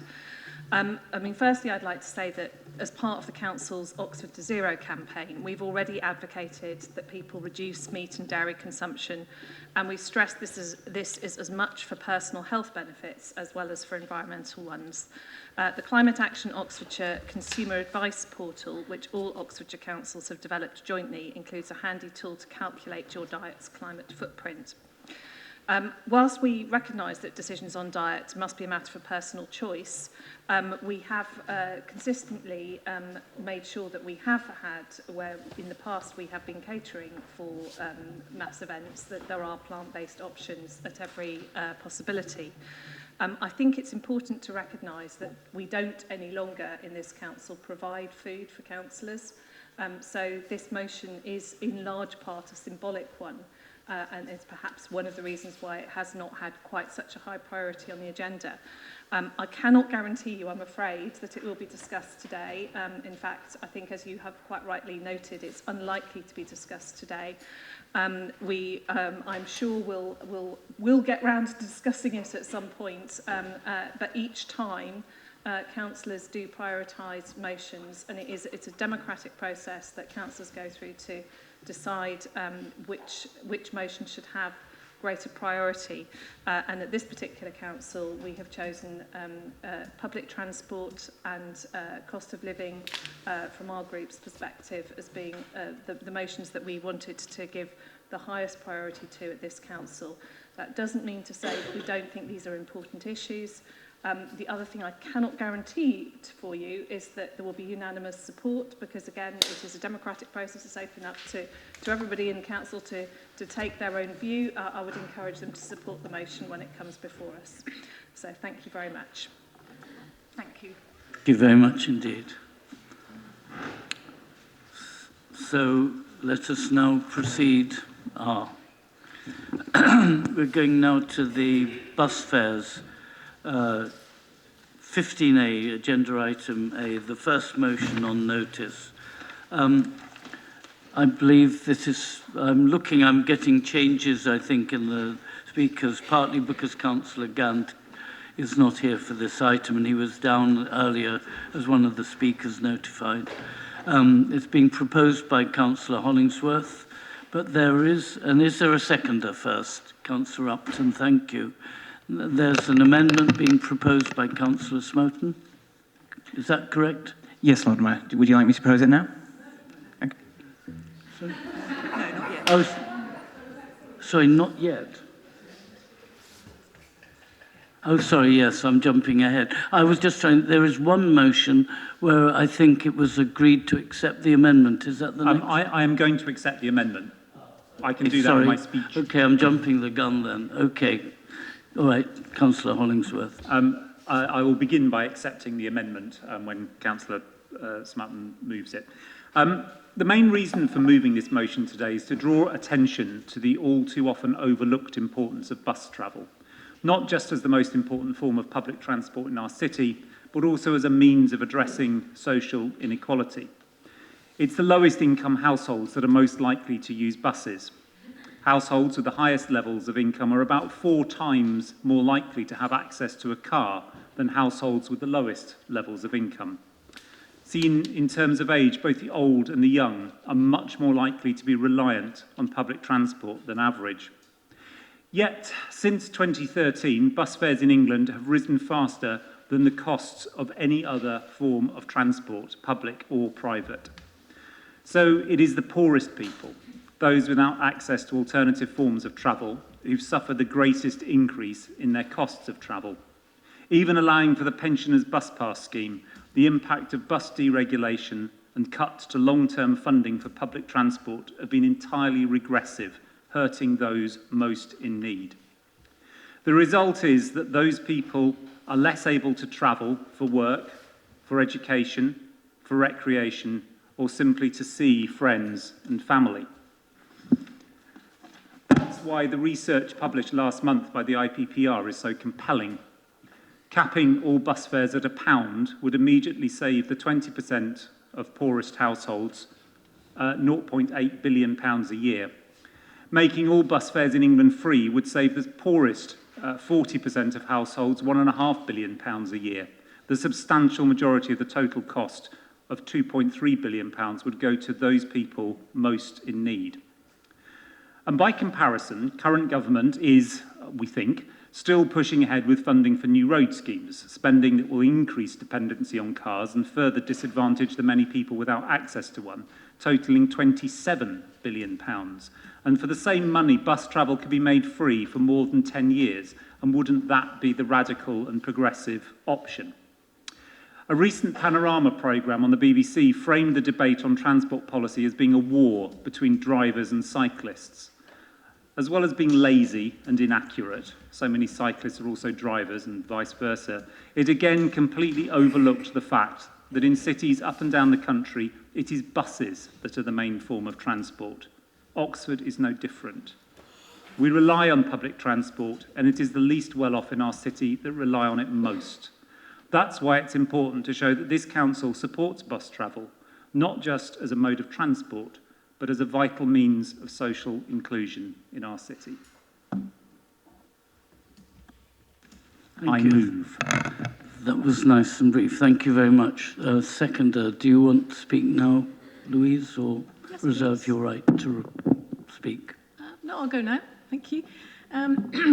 So last week I was in London with one of our excellent sustainability team officers and some colleagues from the County Council to pick up an award for the Zero Emission Zone. that we jointly bought in Oxford earlier this year.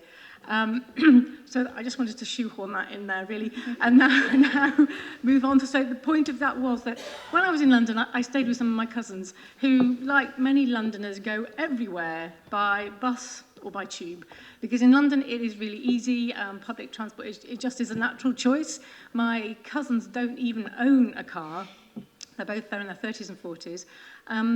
So we're in a situation now where we've got air quality so bad it's contributing to more than 1 in 20 deaths. We've got a planet in danger of heating by more than 1.5 degrees. We've got people struggling with fuel bills. We've got congestion so bad in Oxford that it's killing our bus network as it at the moment. But we've got to do something big to get people out of their cars and onto buses, and particularly. Coming next year, hopefully, we are going to have lots of beautiful new electric buses with the Zebra bid money providing 159 more electric buses potentially.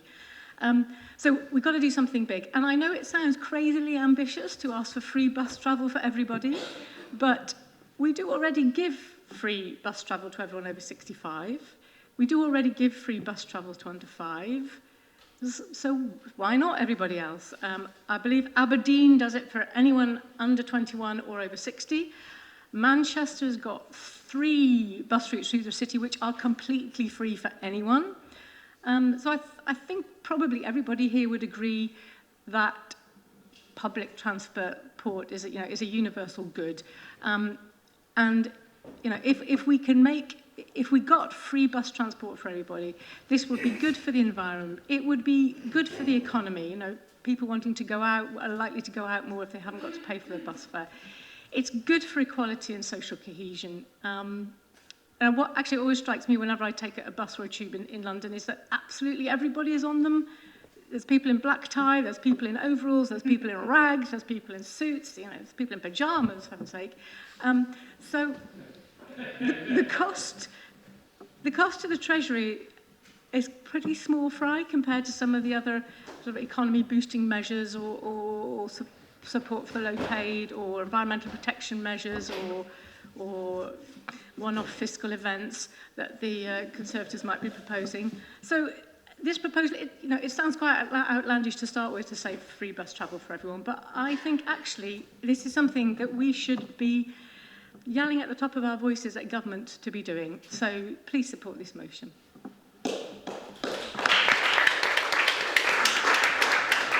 Thank you. I'm now going to invite, even though Councillor Hollingsworth has accepted the amended motion, I'm going to invite Councillor Smoten, please, to propose. And do you have a seconder for the amendment? Could well be Councillor Hollingsworth, I suppose.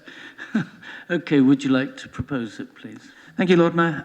For anybody that hasn't seen it, the amendment adds a paragraph noting the Fair Deal Alliance's achievements in the direction of cheaper bus travel and high quality bus travel in the form of reduced park and ride fares, reduced fares for under 18s, and as well the Zebra scheme, which will see decarbonisation of our buses. I'll move the amendment. Thank you very much. I don't know who was really the first to put their hand up. Councillor Fowler, I'll let you be second. Do you want to say anything? Yes, only to welcome this amended motion. I'd just like to comment that many, many years ago, I won't say when, I lived in Sheffield, where the then, I have to say, Labour Council... But sorry, you meant just to be discussing the amendment at this point. We then move on to a debate about the amended motion. Are you just discussing the amendment or about the amended motion? Okay, so are there any other speakers on the amendment? If not, I propose that we allow you, I guess, as proposer, to sum up. No summing up necessary, Lord Mayor. Let's move on to a vote. Thank you.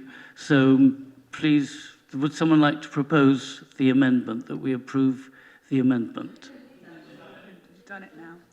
Councillor Hollingsworth has got... If I've accepted it, do we have to have a vote? Well, we do, apparently. Okay, fair That's enough. democracy. I accept it. I urge everyone to vote for it.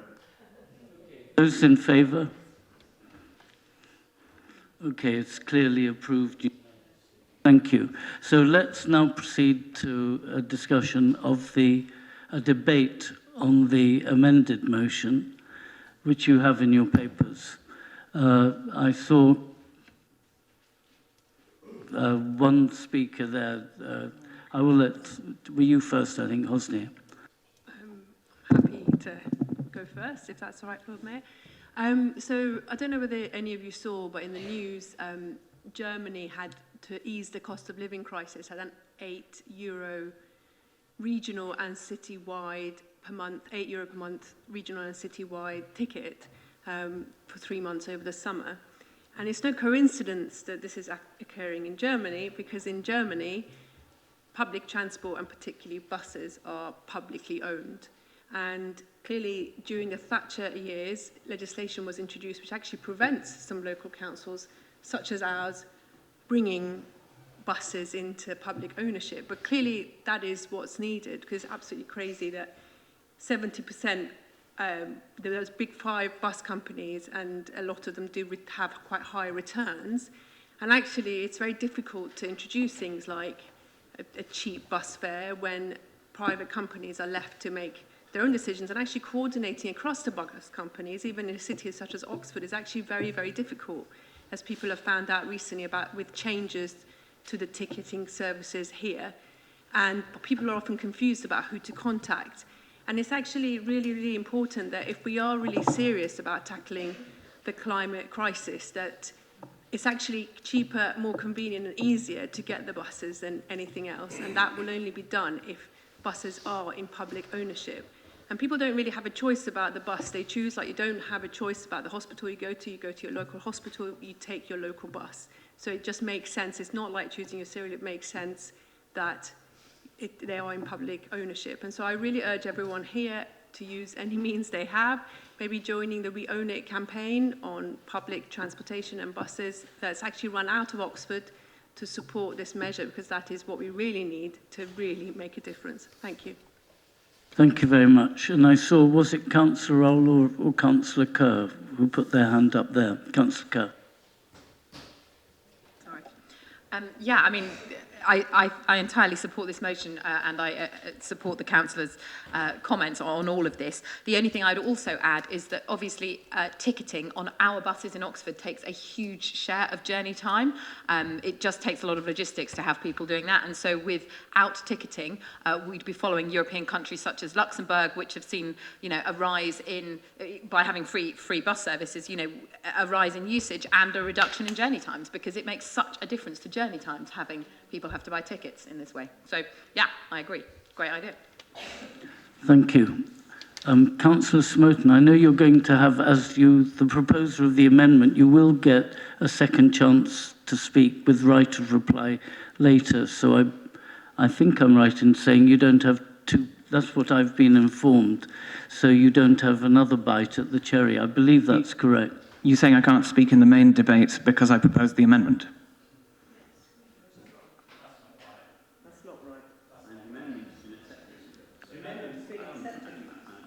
It's been voted on.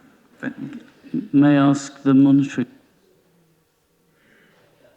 Okay, you are allowed to speak now as well. You get many chances to speak. Alrighty. Thank you very much, Lord Mayor. I will support this motion today, not because I agree with every word, but because I think the Cambridgeshire scheme that the motion mentions strikes a very solid compromise between the alignment of private profit and the public good, and I'd like very much for Oxfordshire to end up in a similar place to that scheme, with its flat zonal fares, easy to understand, affordable, without going all the way as far as this motion does. I think the difference with the motion that's on the table is small enough that it rounds up to a yes rather than down to an abstention in this case. Nonetheless, I'd like to note 2 shortcomings which I think are worth noting. Firstly, in asking instead of for the very sensible Cambridge scheme going all the way to absolutely everything free, aren't we shading into issuing demands that we're aware can't and won't be met? The proposers have to be very well aware that this would be a larger share, Council County, of nationalisation of the costs than any other scheme in the UK. Usually in this council chamber we see quite pragmatic practical politics, whereas this begins to take on shades of sort of chest-beating, unmeetable demands. It's sort of Corbynist protest of politics, politics of protest stuff, which I'm not really sure we should be getting on board with. Secondly, it's very reasonable to go asking for transport subsidy from the national government. But why are we issuing demands to the county council when Labour is part of the Fair Deal alliance that runs the county? It looks cynical. The proposers are aware that the county's ability to deliver cheaper buses is bound by money, not by the will of any party to that alliance. The alliance has demonstrated grown-up, practical cross-party working thus far, and I don't think it's particularly helpful for this council to do what seems disruptive to that effort. With those caveats noted, however, it is clear that all parties in the alliance can, should, and will deliver reductions to the cost of public transport across the county. I therefore back the motion in its direction of travel, if not all the way to its ultimate destination. Thank you very much. There were other hands. I've seen various. I'll take Jemima Hunt first. Thank you. I'd just like to get clarity on the Louise Hay, the Shadow Transport Secretary. Did she not call for a future Labour government to renationalise trains and buses? Was that not something that she put to conference? In which case this will happen anyway, one hopes. Also, are we not also talking about, certainly I remember buses in the 80s being very cheap. I know Cambridge buses are now £1 or £2. Are we not actually asking for a sort of reversion for those of you who've lived in Oxford for a long time to previous bus fares before 1986 when buses were nationally owned anyway? So we're not really inventing the wheel, we're just calling for a return to state practice. Thank you very much. I'll take Ros Smith and Nigel Chapman and then Tiago. Thank you. Thank you, Lord Mayor. Interesting, if anybody follows and reads Private Eye, there's been quite a bit of discussion about Manchester and West Yorkshire's trying to franchise their bus services as well, and the cost of doing that, because we don't have any national framework for it. So I do feel for the people in those areas where they're having to spend millions already. I think that the South Yorkshire, in fact, is estimating their assessment is over 3 million just in sort of consultancy to try and get to a point where they can actually let a contract. I think I will be supporting this. It's, as Councillor Smotion has said, it would be great to see this. It would encourage more people to use the buses. And having, as we have just realised and been announced in Quarry and Risinghurst, we're going to lose the bus service completely. And that's just a great shame and a backward step completely, because everybody will have to either use a taxi, walk a long distance to get onto a bus, or indeed use a car, which is a shame. We don't want to put more cars onto the overcrowded roads that we've got already in Oxford City and surrounding areas. So I will be supporting this, but I do worry that if we have a fragmented franchising of services with different councils doing this and getting free thing, it has to be a national thing and it has to be a national framework. There was a comment earlier that Labour policy is to renationalise the public services of train and buses. Yes, I'd like to see that happen, but I'd like to know what will happen with regards to other funding of other vital services for our residents. But I will be supporting this motion. Thank you. Thank you very much. Councillor Chapman. Yeah, I'll also be supporting the motion, and actually, you know, my constituents, Barbara's constituents, are at the sharp end of the chaotic, frankly, bus management system and ownership system we have in this country. The number 13 bus service over the weekend has been announced is going to be no more, which basically isolates, as in the case of Quarry and Risinghurst, isolates loads and loads of people from having access to a basic service. And, you know, those people are the people who often don't drive, can't afford to drive, often too infirm to cycle or to walk very far, and it's basically taking away a core public service. So this motion is right about making it affordable, but it's also, you know, essential that we confront the issue of ownership of the bus services in this country. Privatisation is in my view, been a disaster in many, many parts of the country, and we need to have the boldness to bring it back into public ownership. Social value, which should lie at the heart of this, is completely downgraded by bus companies whose first loyalty is to shareholders. So Councillor Jari Nabi is absolutely right to put ownership of buses at the heart of this debate, and I applaud that, and I very much hope that the County Council can, within its limited funds, I accept they're limited, do its best to support the reintroduction and the tendering of those services which have been cut, because actually, you know, this is a step too far, and every time this happens, it destroys faith in public services as a whole, not just in the bus services. And people kind of almost lose the will to live, frankly, when they see so many things they've depended on cut back time and time again, and where the profits of shareholders are put in front of public value. So I do hope that we can reverse that, and Councillor Hollingsworth's motion is part of that way forward, and it makes them more affordable, it makes them more targeted, and it's to be supportive. I think there's an even bigger picture here, which we have to prosecute loudly. And I say to my own party, frankly, if I was talking to Louise Hay, you need to be standing up for bus ownership in the public way, not as a private function. And if it's going to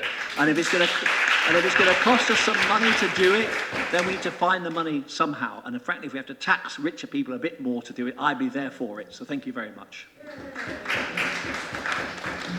Councillor Corrais. Thank you, Lord Mayor. I want to say very welcome for this motion. I think if we want to go further and attack the climate change, we need really to be a champion of the bus service. And I want to reinforce this point other colleagues, other councillors made today, is really, unfortunately, in the UK, because public transport and special bus should serve communities. And this model in UK, unfortunately, don't have a balance between, because it's a private company, between provide and serve the communities. And at least this motion attack one point is affordable. Because it's true, if you are owner of the car, in the majority of times, if you use bus, if you use trains, or if you use the public transport, the cost is similar, and sometimes is more expensive than go by car. And I think if you do these radical measures for free charge of the bus, we can really encourage more people go to the bus, and of course can give you, I will say, more support for you do other measures as we are doing in the County Council. Okay, thank you very much. Councillor Turner, Ed. Thanks, Lord Mayor. Spurred by the debate, I wanted to make 4 quick points, if I may. One is Councillor Jafari Marbini referred to Germany's €9 ticket. And I think that's a really interesting model, and it's good that it's been continued with a €49 ticket. And there are a number of things that were great about that. But one of them was just the simplicity and the fact it was a national scheme. And so people who visit different places in this country, of course, are presented, unless they're pensioners or under fives, with an array of different products, an array of, even different companies, tickets not working on different companies, all the rest of it. And so the fact that whoever was providing the transport in Germany, and there the state holds the ring, but there are still elements of it that are private. Different companies, National Express, for example, run some of the trains under the overall system of the German railways, but it applied across the piece, so it was much easier for people to follow, and it led predictably to an increase in journeys, and that was absolutely fantastic. And the studies that I saw said that around 10% of those journeys replaced the car journey, and that's a really big impact on congestion. So I think it's a really terrific model. Like many in this discussion, I'm really worried about the bus network in Oxford, and I think something big needs to happen. The number 3 and 3A have had around 80% reliability, absolutely horrific. People talking to me about needing to move house because they just can't get to work on time anymore. People turning up at work late, getting in trouble. It's been people feeling unsafe late in the evening because the bus hasn't turned up. And it's just not good enough. The fundamental issues driving that, I think, and I absolutely take on board and agree with the comments made about the structure. There are also two other things. One is passenger numbers are way down compared to the pre-COVID time, and that is a problem. Probably more people working from home, more people feeling insecure in an environment with lots of people, probably. And then, probably then more people hopping in the car as well, increased levels of congestion, probably other things driving that too. And all of that then just puts you in this absolutely vicious circle where the buses become less reliable, there are fewer of them, so then you can't take the bus, then you hop in the motor or you do something else, or you don't go at all. And then the buses don't make any money, and so then you have fewer and fewer and fewer. And that is a real problem. So I think something bold needs to happen. And that takes me on to my sort of final 2 points. One is, Councillor Smoten said, I think with his tongue in his cheek about this being a Corbynista intervention. Well, of course, as Councillor Kerr reminded us, Luxembourg did it with a centre-right Prime Minister. I don't believe, maybe he's a disciple to the school of Jeremy Corbyn. I don't think so. I think he just saw it was a good idea, it made sense, and, good luck to him, to be honest. And, I hope, I'd be glad if the Tories did this. I really would. It's fine. It would be just a really good thing to do. And then in terms of the county, I think this is just a demand. We're clear they're active on this, really good. This is our demand. It's a really clear one. It's saying give us free bus travel, and it'd be great if the county came on board. It would be discourteous of us not to involve them in our campaign. I've got Councillor Goddard, Councillor Rowley, and I just point out the time. That again is 10 minutes slow. So when you are debating, I'm not sure how much time we're going to get beyond the second motion at this point. Thanks, Lord Mayor. That's a point worth making, and I'll keep it brief. I'll try and keep below Ed's 4 points. Obviously, the problem with bus services is spread throughout Oxford. It's very much the case in my ward and Councillor Sanderson's ward of Wolfcote. I should know, as a father of a 19-year-old son, who is regularly really hacked off by going out to a bus to go into town and see his mates, and finds that he can't go because the bus doesn't show up. There is clearly a problem across the city, Wolfcote and elsewhere, and the more that can be done to help with this, the better. Now, I personally have absolutely literally no idea how to drive. If you put me in the driving seat of a car, I would not know the first thing to do, what pedals to press, what key to turn, zilch. I'm very lucky to be able, at the moment, to cycle more or less everywhere, except in the worst of weather, when I will happily use the bus. And of course, I may not be lucky enough to be able to use my bike forever, and so I am, if you like, a natural bus user. And my expectation is that I'll be using buses more and more the older I get. Now, a question which occurs to me is actually whether or not I, personally, should have free bus travel. Because the fact is that I jolly well could afford at least £1 a time, something along those lines. I think the question is up in the air at the best. And of course, one of the problems with the existing free travel for pensioners scheme across the country is that it's for everybody. It's for everybody from council estates through to leafy suburbs. And it's not immediately clear that all pensioners should be getting free bus travel either. So I suppose I'm saying, of course I will support the motion as it stands, but if it were possible to fine-tune it, to target it more at those who need it the most, as colleagues have so eloquently argued, there are many such people, then that would be even better. And finally, just worth acknowledging, this is, as others have said, a radical request, but it is one which is worth making. And of course, it should be backed up by government action, and who knows, maybe we will get a government in due course willing to take such action. In which case, I would very strongly urge Labour colleagues, should such a government emerge, please put pressure on it, because since Mrs Thatcher privatised the buses, there has been a long period of Labour government which didn't do very much about it. So maybe this time it can be different. Thank you. Thank you. The Sheriff. Thank you, Lord Mayor. Well, like Councillor Goddard, I'm lucky to be able-bodied, as former Councillor Antonia Bantz once told me, Mike, you're not allowed to learn to drive, you'll kill your constituents. The point I wanted to bring out is that this motion not only calls for a cap on bus fares, but importantly and implicitly, it also calls for there to be a consistent, a coherent and consistent government policy on bus funding, which there isn't. That way we can avoid situations like the one at the moment near me in Risinghurst. A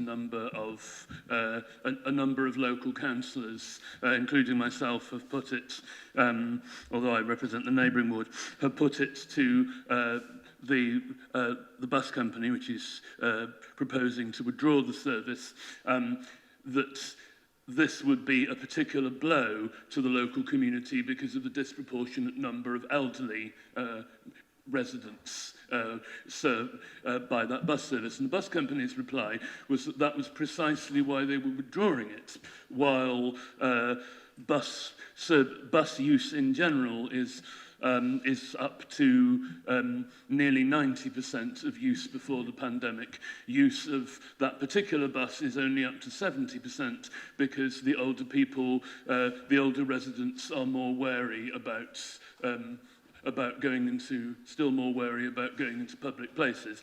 Therefore, because there are more people who rely on the bus service is being withdrawn because it's uneconomic. A coherent government approach to bus funding with services capped at prices capped at a certain level, whatever that level was, and even if it's significantly more than £1 a year, it would still be a step forward because it would imply a national commitment to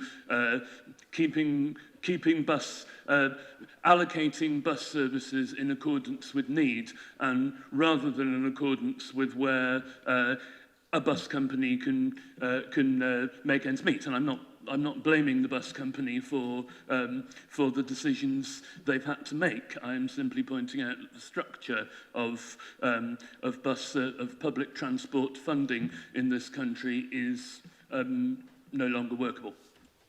Thank you. And I hope it's last speaker because we're well over half an hour on this motion. Councillor Belli-Summer. If a motion is not controversial, should we be reducing the time it is being debated? People are allowed to debate all the motions and we're letting them do so. I mean, that's the point. So that's the democratic process, I'm afraid. I now have to invite Councillor Hollingsworth, has the right of reply, and then so does Councillor Smoten.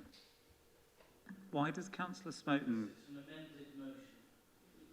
But it's been accepted. But I've... You can just have a formal yes. Can we just clarify it? Because I was assuming I'd get the last word. It seems extremely odd that the mover of an amendment I accepted gets the final word.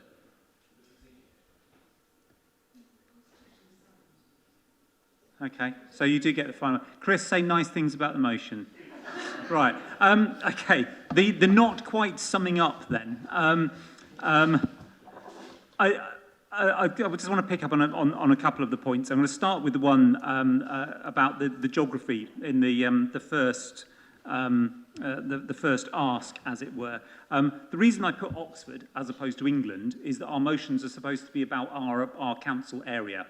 Let me be completely clear. I support free bus travel in England, all of it, rural bits and urban bits. The fact that I have put Oxford there is not because I've got some animus against the rest of Oxfordshire or the rest of England. It is because we are Oxford City Council and we're supposed to talk about things relevant to us.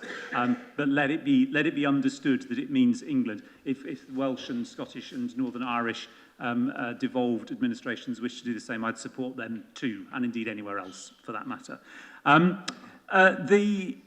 The issue there, I think, I want to flag is the impacts of cuts to bus travel. And it would perhaps be churlish to point out that austerity had some alarming consequences for bus travel up and down the country from 2010 onwards. But if we go back to deregulation, I grew up in a small village in Norfolk, and when bus deregulation came in, the day it came in, we went from 4 buses a day serving my small village to 1 a week. And I, like everyone else who was growing up in that village, became very adept at hitching lifts in tractors and sugar beet lorries and walking to get to the bus routes, because that was the only way.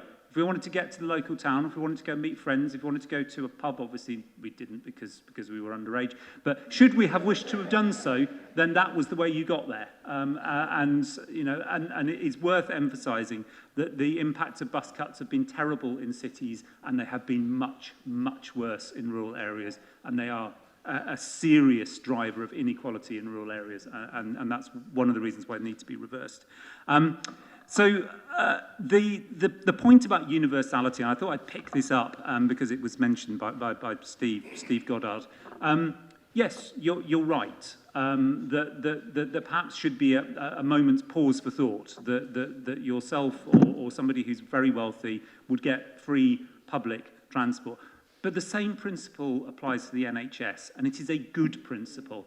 And the reason it is a good principle is if something is universal, then there is universal support for it. And that's why the division between private health and public health is a bad thing. The division between private education and public education is a bad thing. And I think in this instance, the separation between having a subsidy for some and not for others is a bad thing. Universality is a universally good thing, and I think it's something that should apply to public transport here. And one of the things it would do is, of course, it would encourage people to get on the buses, and the more people who use the buses, the more likely they are to be supported. So if you started getting on your bus regularly from Wolvergate, it is more likely it would be a better bus service, and your son would be able to get, son, I can't remember, yes, son, would be able to get his bus to the pub and back with his friends later in the evening, because it will be a better and more reliable service. It might connect to villages beyond Wolvergate, providing them with a service they don't currently get. So I think it's an essential part of the simplicity, as Ed said,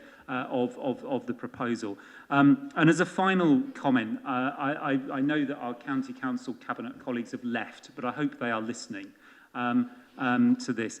There is an opportunity tomorrow for the County Council to focus unwaveringly on bus priority in this city and beyond. And I really, really hope they take it. There's been a huge amount of noise, of heat and disagreement. But in the end, the case that myself and County Councillor Yvonne Constance, a Conservative, made back in whenever it was, 2017, when we started down this route, was that something needs to be done or we will lose our bus services in this city. It was true then, it's still true now, and they've got a great opportunity to do something about it.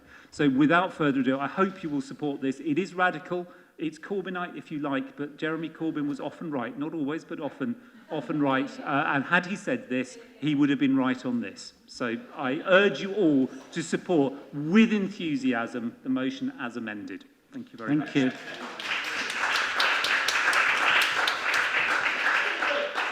Councillor Smoten, you do have your third bite at this, Joe. Goodness me, I don't remember this happening before, so I don't know how it's happened this time, but whatever, given the opportunity, I suppose I'll take it. I will use the opportunity. I think we've done the issue of universality to death. I think there's reasonable arguments to be had on both sides. If you are going to be, other than universal, cast your net widely so as to make sure that you give free service to too many people rather than too few people. So long as you do that, I'm not sure it's the enemy to be asking Steve for £1. I can personally guarantee that he's good for it. I mean, I hope. Ownership, though. Ownership, I don't think we should get so hung up exactly on ownership. I don't think it's about, is it owned by the country? Is it owned by a company? I think it's about behaviour. Fundamentally, it's about a well-regulated private sector, to quote the relevant chunk of the Lib Dem constitution. It's about getting the... I know Susanna, not that happy about that one.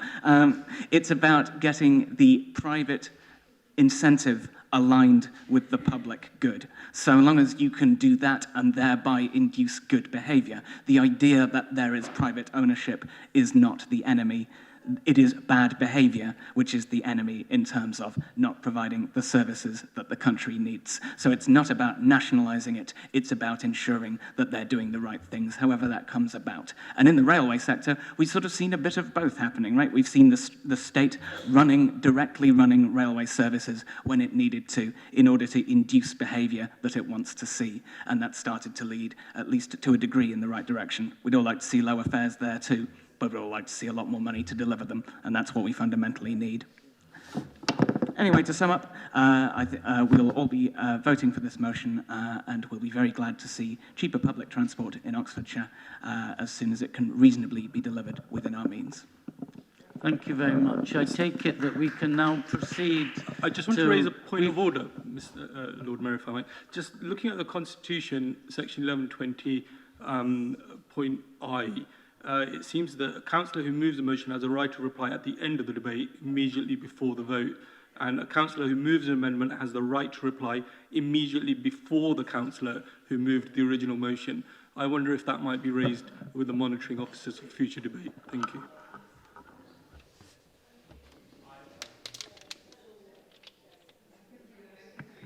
Yeah, through you, Lord Mayor, paragraph 1120I, it's about the amendment. The part that you're quoting is saying that if an amendment is moved, the councillor who moved the original motion has the right to reply at the end of the debate on the amendment, and the councillor who moved the amendment has the right to reply immediately before them.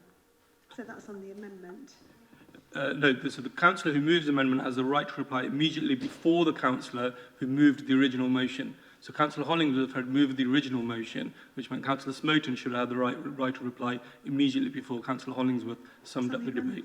And I don't believe that's what happened. I believe that is referring to the amendment, not the amended motion. They are two different things. No, I think it refers to the amended motion, actually. I'm happy to take it outside the room, but just for future debate, I think it's May I suggest that since we've got this far, and I would like us at least to finish a second motion before we end today, because we're probably going to have to suspend standing orders in order to fit that in. May I suggest that's discussed sort of off pieced or whatever you would say privately, so that we get that resolved separately. But may I suggest we proceed to a vote, please? All those in favour, please indicate. Of the amended motion. That's, I think, unanimous. Thank you very much. So that is approved. Let us now proceed to only the second of the motions, which is on Campsfield House. And first, I should actually just check, does anyone need have any questions to clarify the motion itself? I should apparently do that before each motion is discussed, or is it crystal clear what we're discussing? I take it that it is. So let us proceed, and I have as proposer Councillor Gant. Is that correct? You, as a seconder, it's not clear. Is it Councillor Roll? Okay, thank you.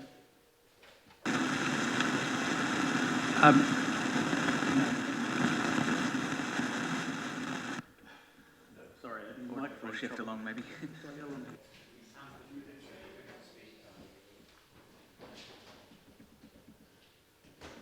Is that better? Okay, yeah. Apologies, Lord Mayor. First of all, yes, to confirm, Councillor Rawle will be seconding this motion, and also I'm very happy to accept the amendment. So my understanding is I'm now proposing the amended motion. I hope that's correct. Yes, sorry. Through you, Lord Mayor, that's right. Councillor Gant can amend his own motion without notice, provided that the meeting and the seconder both agree. So you need to seek their agreement first before you go any further, please. Meeting the seconder, do you agree? Yes, they both agree. Okay. So proceed directly to discuss or do we still have to vote on the amendment? No, because it's been incorporated. Okay, please proceed. Right, okay. So I'm amending it in the terms put forward by Councillor Dunn and Councillor Jafari Marvini, or something. Anyway, thank you very much. To the motion. Campsfield House closed after 25 years as a migrant detention centre in 2018. During those years, it housed an estimated 30,000 refugees, mostly people who came to our shores to escape persecution, discrimination, and war. And the closure followed campaigns from refugee support groups, local residents, many others, including the people of Oxford and this council, as the amendment has made clear. Our nation is always ready to help those in need, as indeed is our city and county. For most of those people, the journey to the UK was perilous, having endured unimaginable treatment as human cargo at the hands of unscrupulous people traffickers. These people may have come here illegally, but that's largely because our government makes it so difficult for them to come here legally. The UK's asylum application per capita is almost half the EU average. We're ranked 20th in terms of applications processed and 19th for applications accepted. 2/3 of UK asylum seekers' claims are turned down, the highest refusal rate in Europe. A large number of those initial decisions are later successfully appealed. In 2016, the courts overturned 41% of asylum refusals. And while the government aims to process asylum claims in 6 months or under, many take far longer and significant backlogs remain. This is the principal reason that places like Campsfield exist. If the government wants to break the people trafficking business model, they're targeting the wrong people. The channel crossings have always been risky. We've all seen the pictures. But let's not forget that climate change is likely to be a future driver of even more people making those dangerous journeys as more areas of the planet start to become uninhabitable. But the best way to undermine the traffickers is to remove the incentive to use them, not by draconian measures like transportation to Rwanda, whose human rights record is potentially as dubious as the ones these people are escaping from. And worth perhaps noting here that our new Prime Minister, in one of his earliest decisions, chose to keep as his Home Secretary the person who described her obsession with getting asylum seekers on a plane to Rwanda, which fortunately the courts have not allowed her to do. The Home Affairs Select Committee Chair, Dame Diana Johnson, has said it is clear that the asylum system is broken, but it is not those making the channel crossings who broke it. Policy development in this area has moved away from evidence-based, tested and cost-effective solutions, reacting to the changing demands placed on it. Instead, we have a search for radical new policies that might make good headlines, but do little to stem the flow of people prepared to put their lives at risk to reach the UK by any means necessary. Reopening Campsfield is another backwards step. Please support the motion. Thank you very much. Councillor Rule, do you want to speak now or reserve your right? Yes, please, Lord Mayor. Okay. Thank you, Lord Mayor, and thanks, Councillor Gant, for bringing forward this important motion. The proposed reopening of Campsfield House Immigration Detention Centre ought to send a shiver down our spines. For decades, we witnessed the trauma and the harm done to people in this centre. And for decades, people in Oxford and all across the country fought for its closure. I'd like to bring in some of the voices of those detained at Campsfield whilst it was open. Their testimonies speak of the cruelty that this government apparently intends to revive. One detainee said, some of us have been here for over 3 years with no prospect of removal or any evidence of future release. There is no justification whatsoever for detaining us for such a period of time. Our lives have been stalled without any hope of living a life, having a family, or any future. As for the conditions in the centre, another said, it is called a detention centre, but it is a complete prison. Mere looking at the security network shows you this. You will not be told that this is a prison yard, but it is. After the barbed wire, there is another high metal wall that is guarded all around with razor wire on top to fortify the security even further. Last month, in an attempt to escape, 4 Kosovan boys broke their spines because they jumped from a roof to the ground. Several suicide attempts have been made and many individual hunger strikes. A Russian went on hunger strike for 22 days, and yet the doctor at Campsfield House Medical Unit recommended that he is still fit for detention. A psychiatric patient confirmed that he is suffering from panic attacks and was deported with a sickness back to Zimbabwe. Confirmed and certified by 3 different doctors, yet immigration deported him with the sickness. Group 4 kept him in isolation in his room before he was removed to stop him from committing suicide. Campsfield House is hellfire on earth. People forced to flee their homes are not criminals. It is this government's callous immigration system that is criminal. The hostile environment, immigration detention, flights to Rwanda, rather than provide safety and support to those in need, this Tory government fans the flames of hatred, imprisons and deports. We cannot allow for Campsfield to be reopened, but more than this, we cannot allow for this cruel agenda to continue any longer. And that's why this isn't just a case of not wanting a detention centre in our backyard. In passing this motion, we say no to detention, not here, not anywhere. Our community has come together once before and won, and we can do it again. So Council, please vote in favour of this motion, and let's make clear that here in Oxford, refugees are welcome and no one is illegal.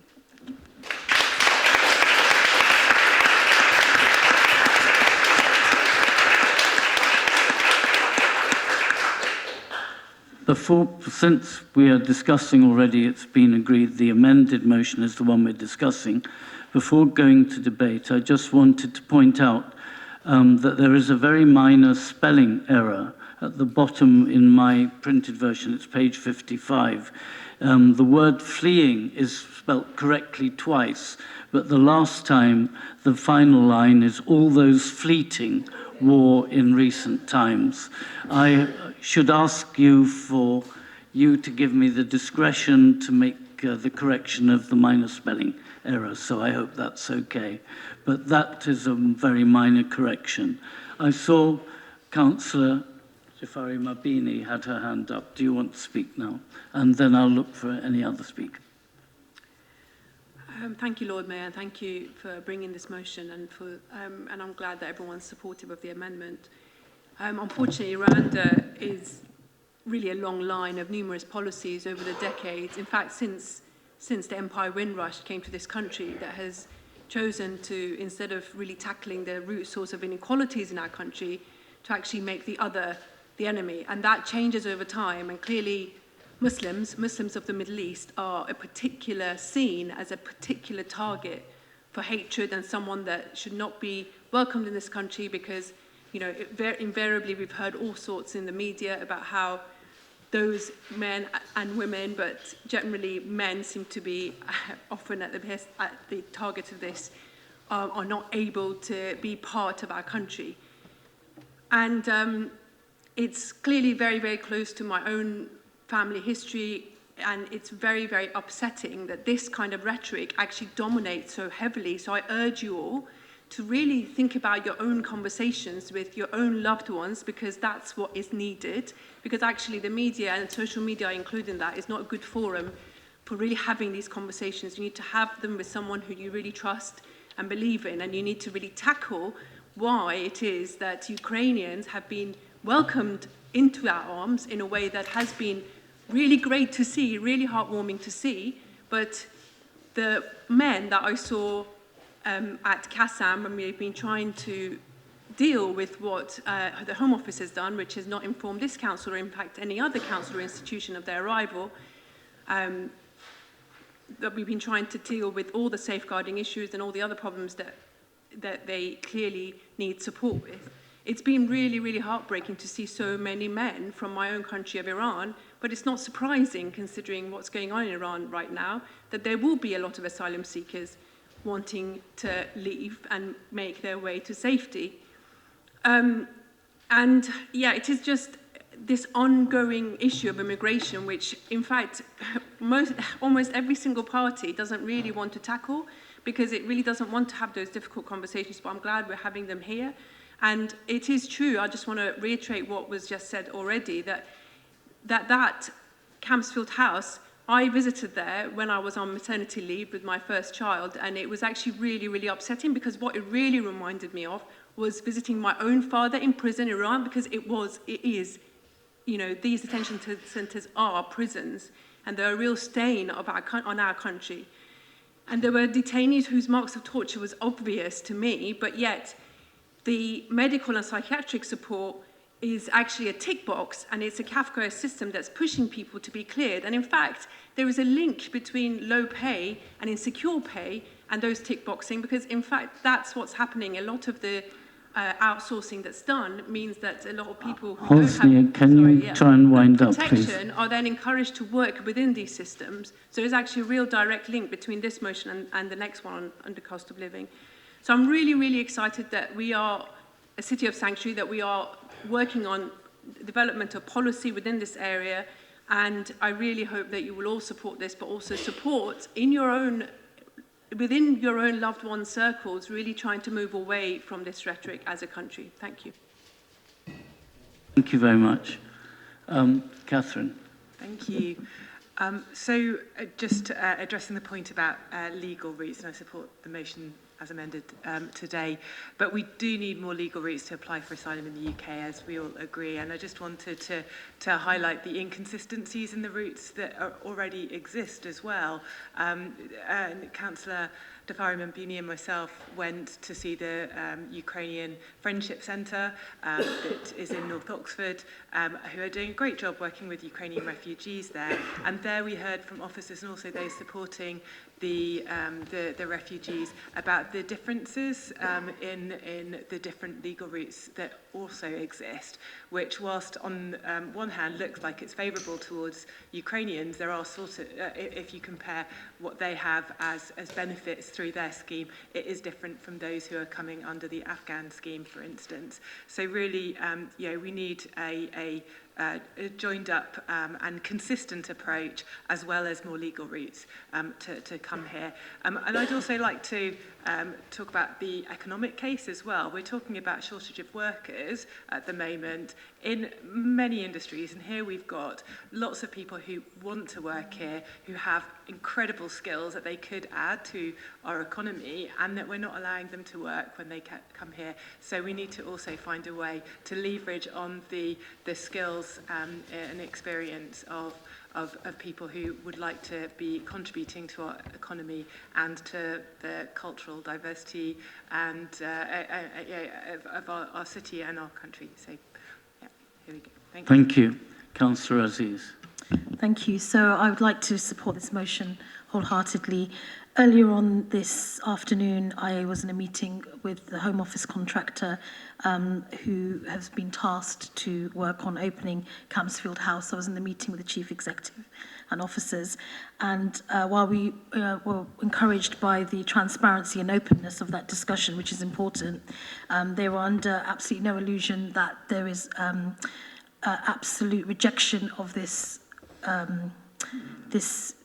building being opened again, and they are very aware of the fact that we are a city of sanctuary and that protests will continue, and so they are actually reaching out to lots of different organisations in the city to hold those conversations, which I do think is very, very important.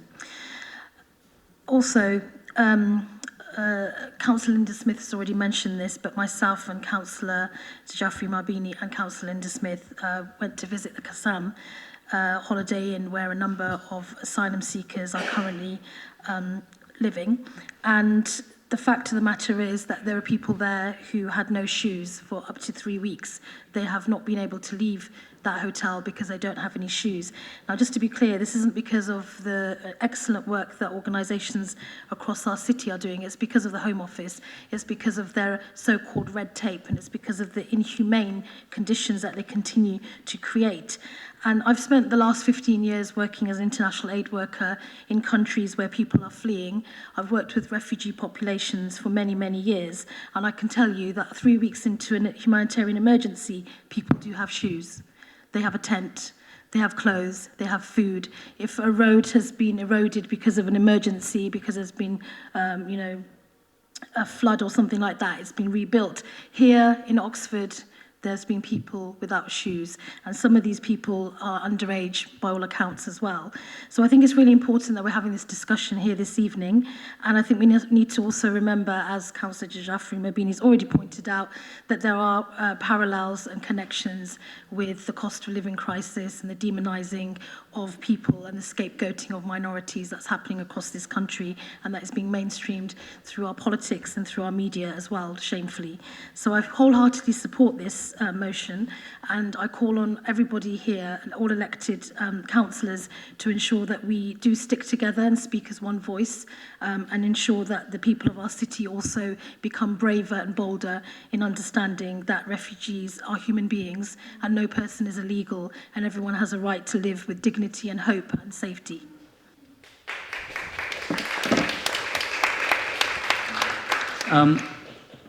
We are already, believe it or not, at the time that we are allotted for motions.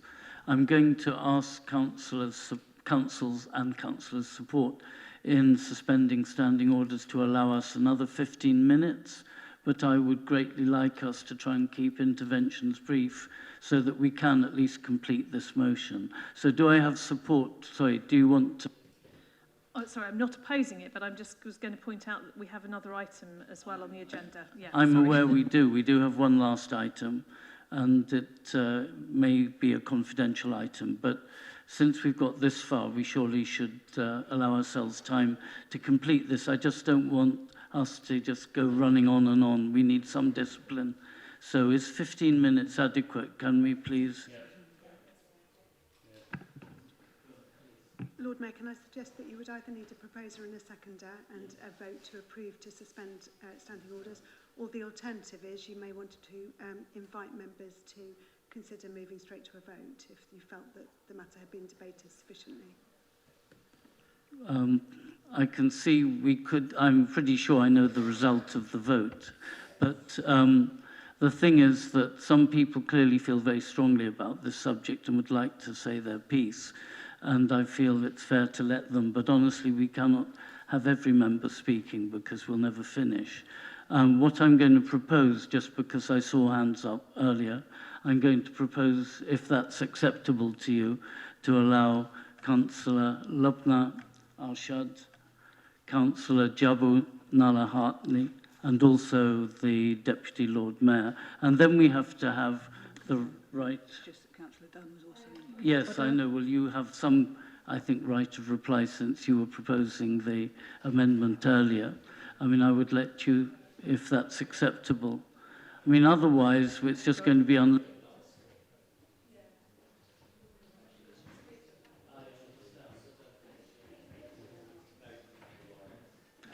I know it's no longer right to reply, but I feel that you have some moral right, given that you did propose the amendment, that's all. I mean, which was accepted by Councillor Gant.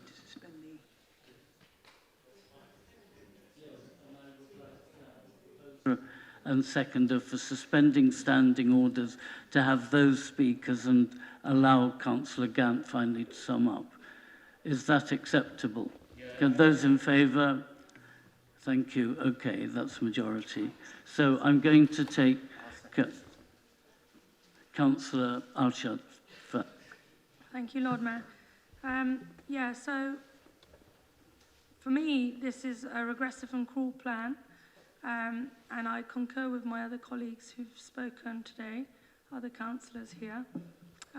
Oxford is a proud city of sanctuary, and Oxford City Council are unequivocally opposed to the brutal plan, because I don't think anybody in this room would want to reopen the centre, and because it negatively impacts communities across our city, and it creates an atmosphere of fear and mistrust, and it divides people further, and there's people already facing huge challenges on their day-to-day lives. So I request everybody could, support this motion. Thank you.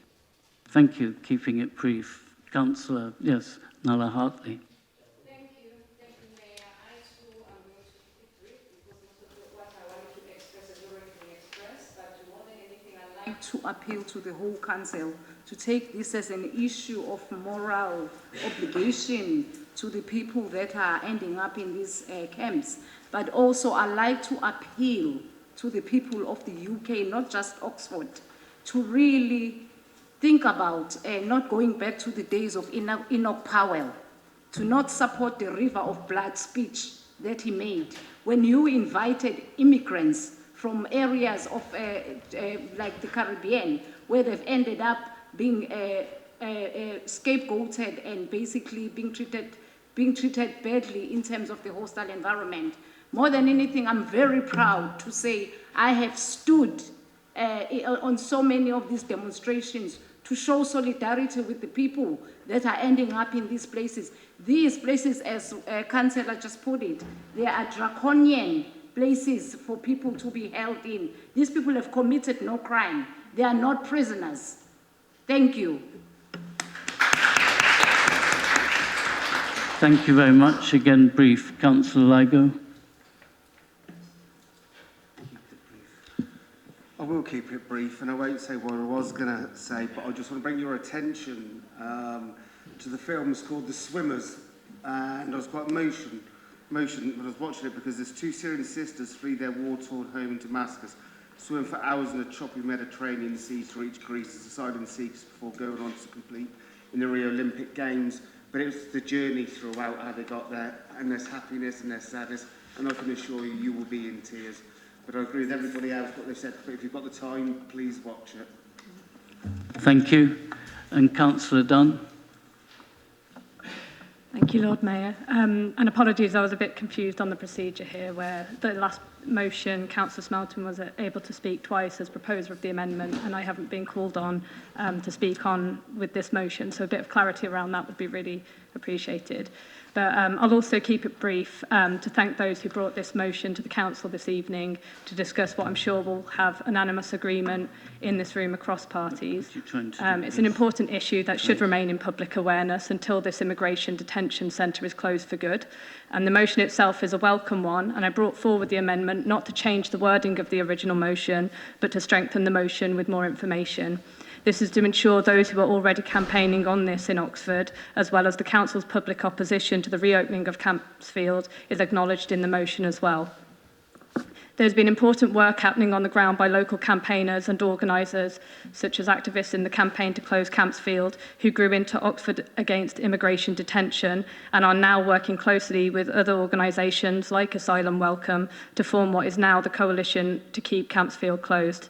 The Council has supported the work by these groups and has spoken out against the Government's decision to reopen Campsfield, publishing a joint statement from the Leader of the Council, Susan Brown, and the Cabinet Member for Inclusive Communities and Culture, Shaita Aziz, who have called this decision morally wrong and inhumane. I think it's important that we credit the work of local organisers in the city, reaffirm that Oxford is a city of sanctuary and that the Council is unanimously opposed to the reopening of Campsfield. We as a council, across parties, stand in unwavering support for all those fleeing war and seeking asylum. So I hope that this amendment is accepted and voted for by every councillor in this room this evening. Thank you.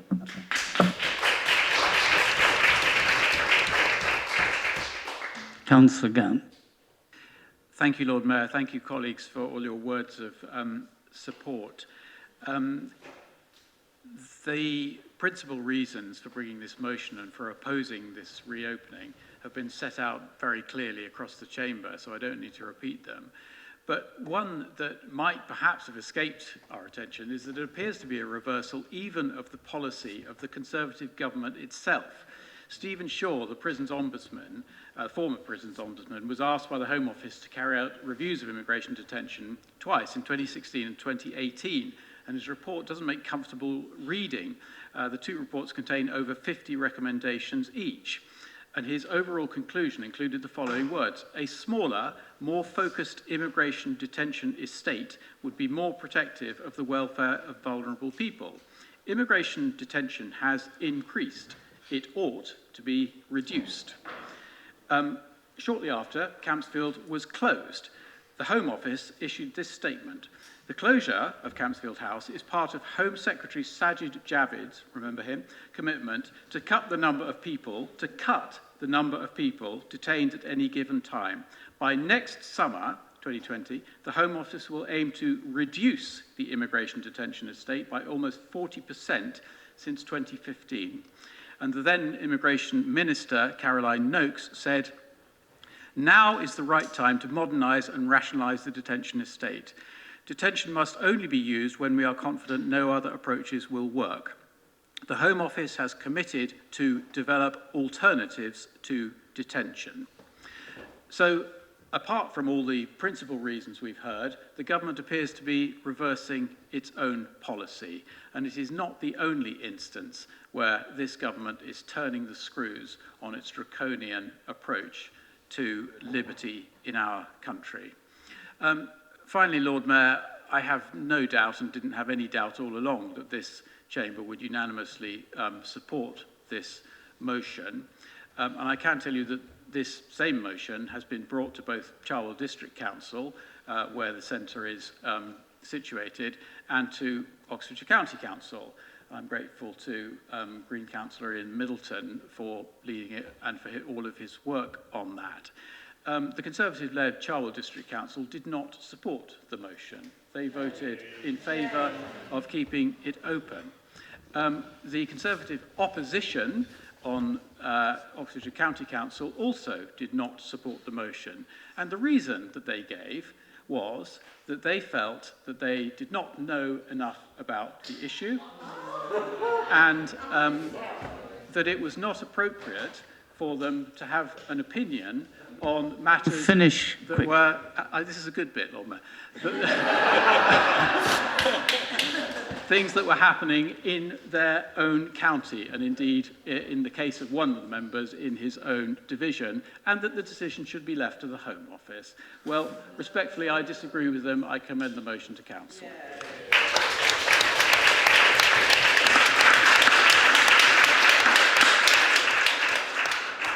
As you say, I'm sure it will be unanimous, but can all those please voting in favour indicate? Thank you very much. Now, it's sad. I mean, we must actually, the leaders of group, I think, must try and discuss a way in which we can get beyond 2 motions within our allotted time. But that's not for now, but it is very sad, as the speaker about plant-based food indicated, we have items on the agenda which we never reach.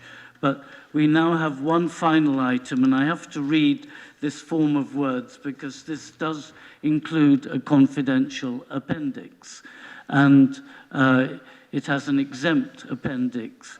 We are recommended to consider the item in public if it doesn't wish to discuss the information contained in appendix.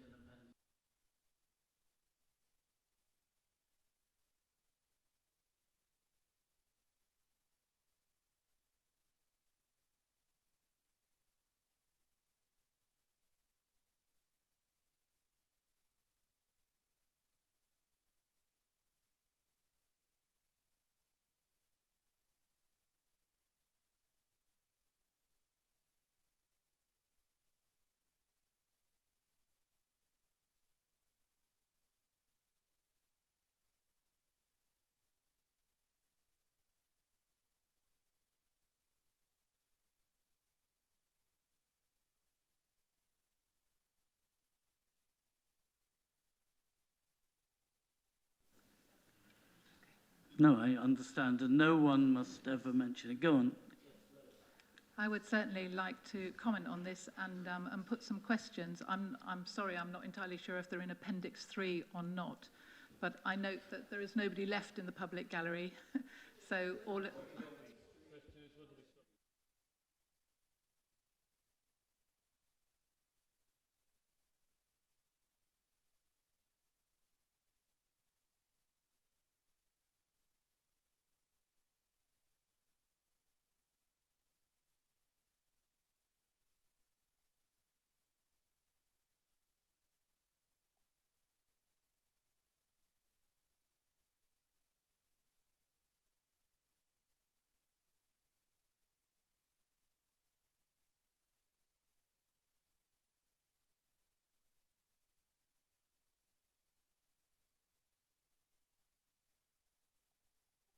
To the press and public be excluded from the meeting for the remaining items of business on the grounds that their presence would involve the likely disclosure of exempt information as described in paragraph 3 of part 1 of Schedule 12A of the Act. And I need a seconder. Thank you, the leader. And then we have to vote to go into private session, which is done. So therefore, we now switch off the filming and we go into invitations by now. So until then, thank you very much.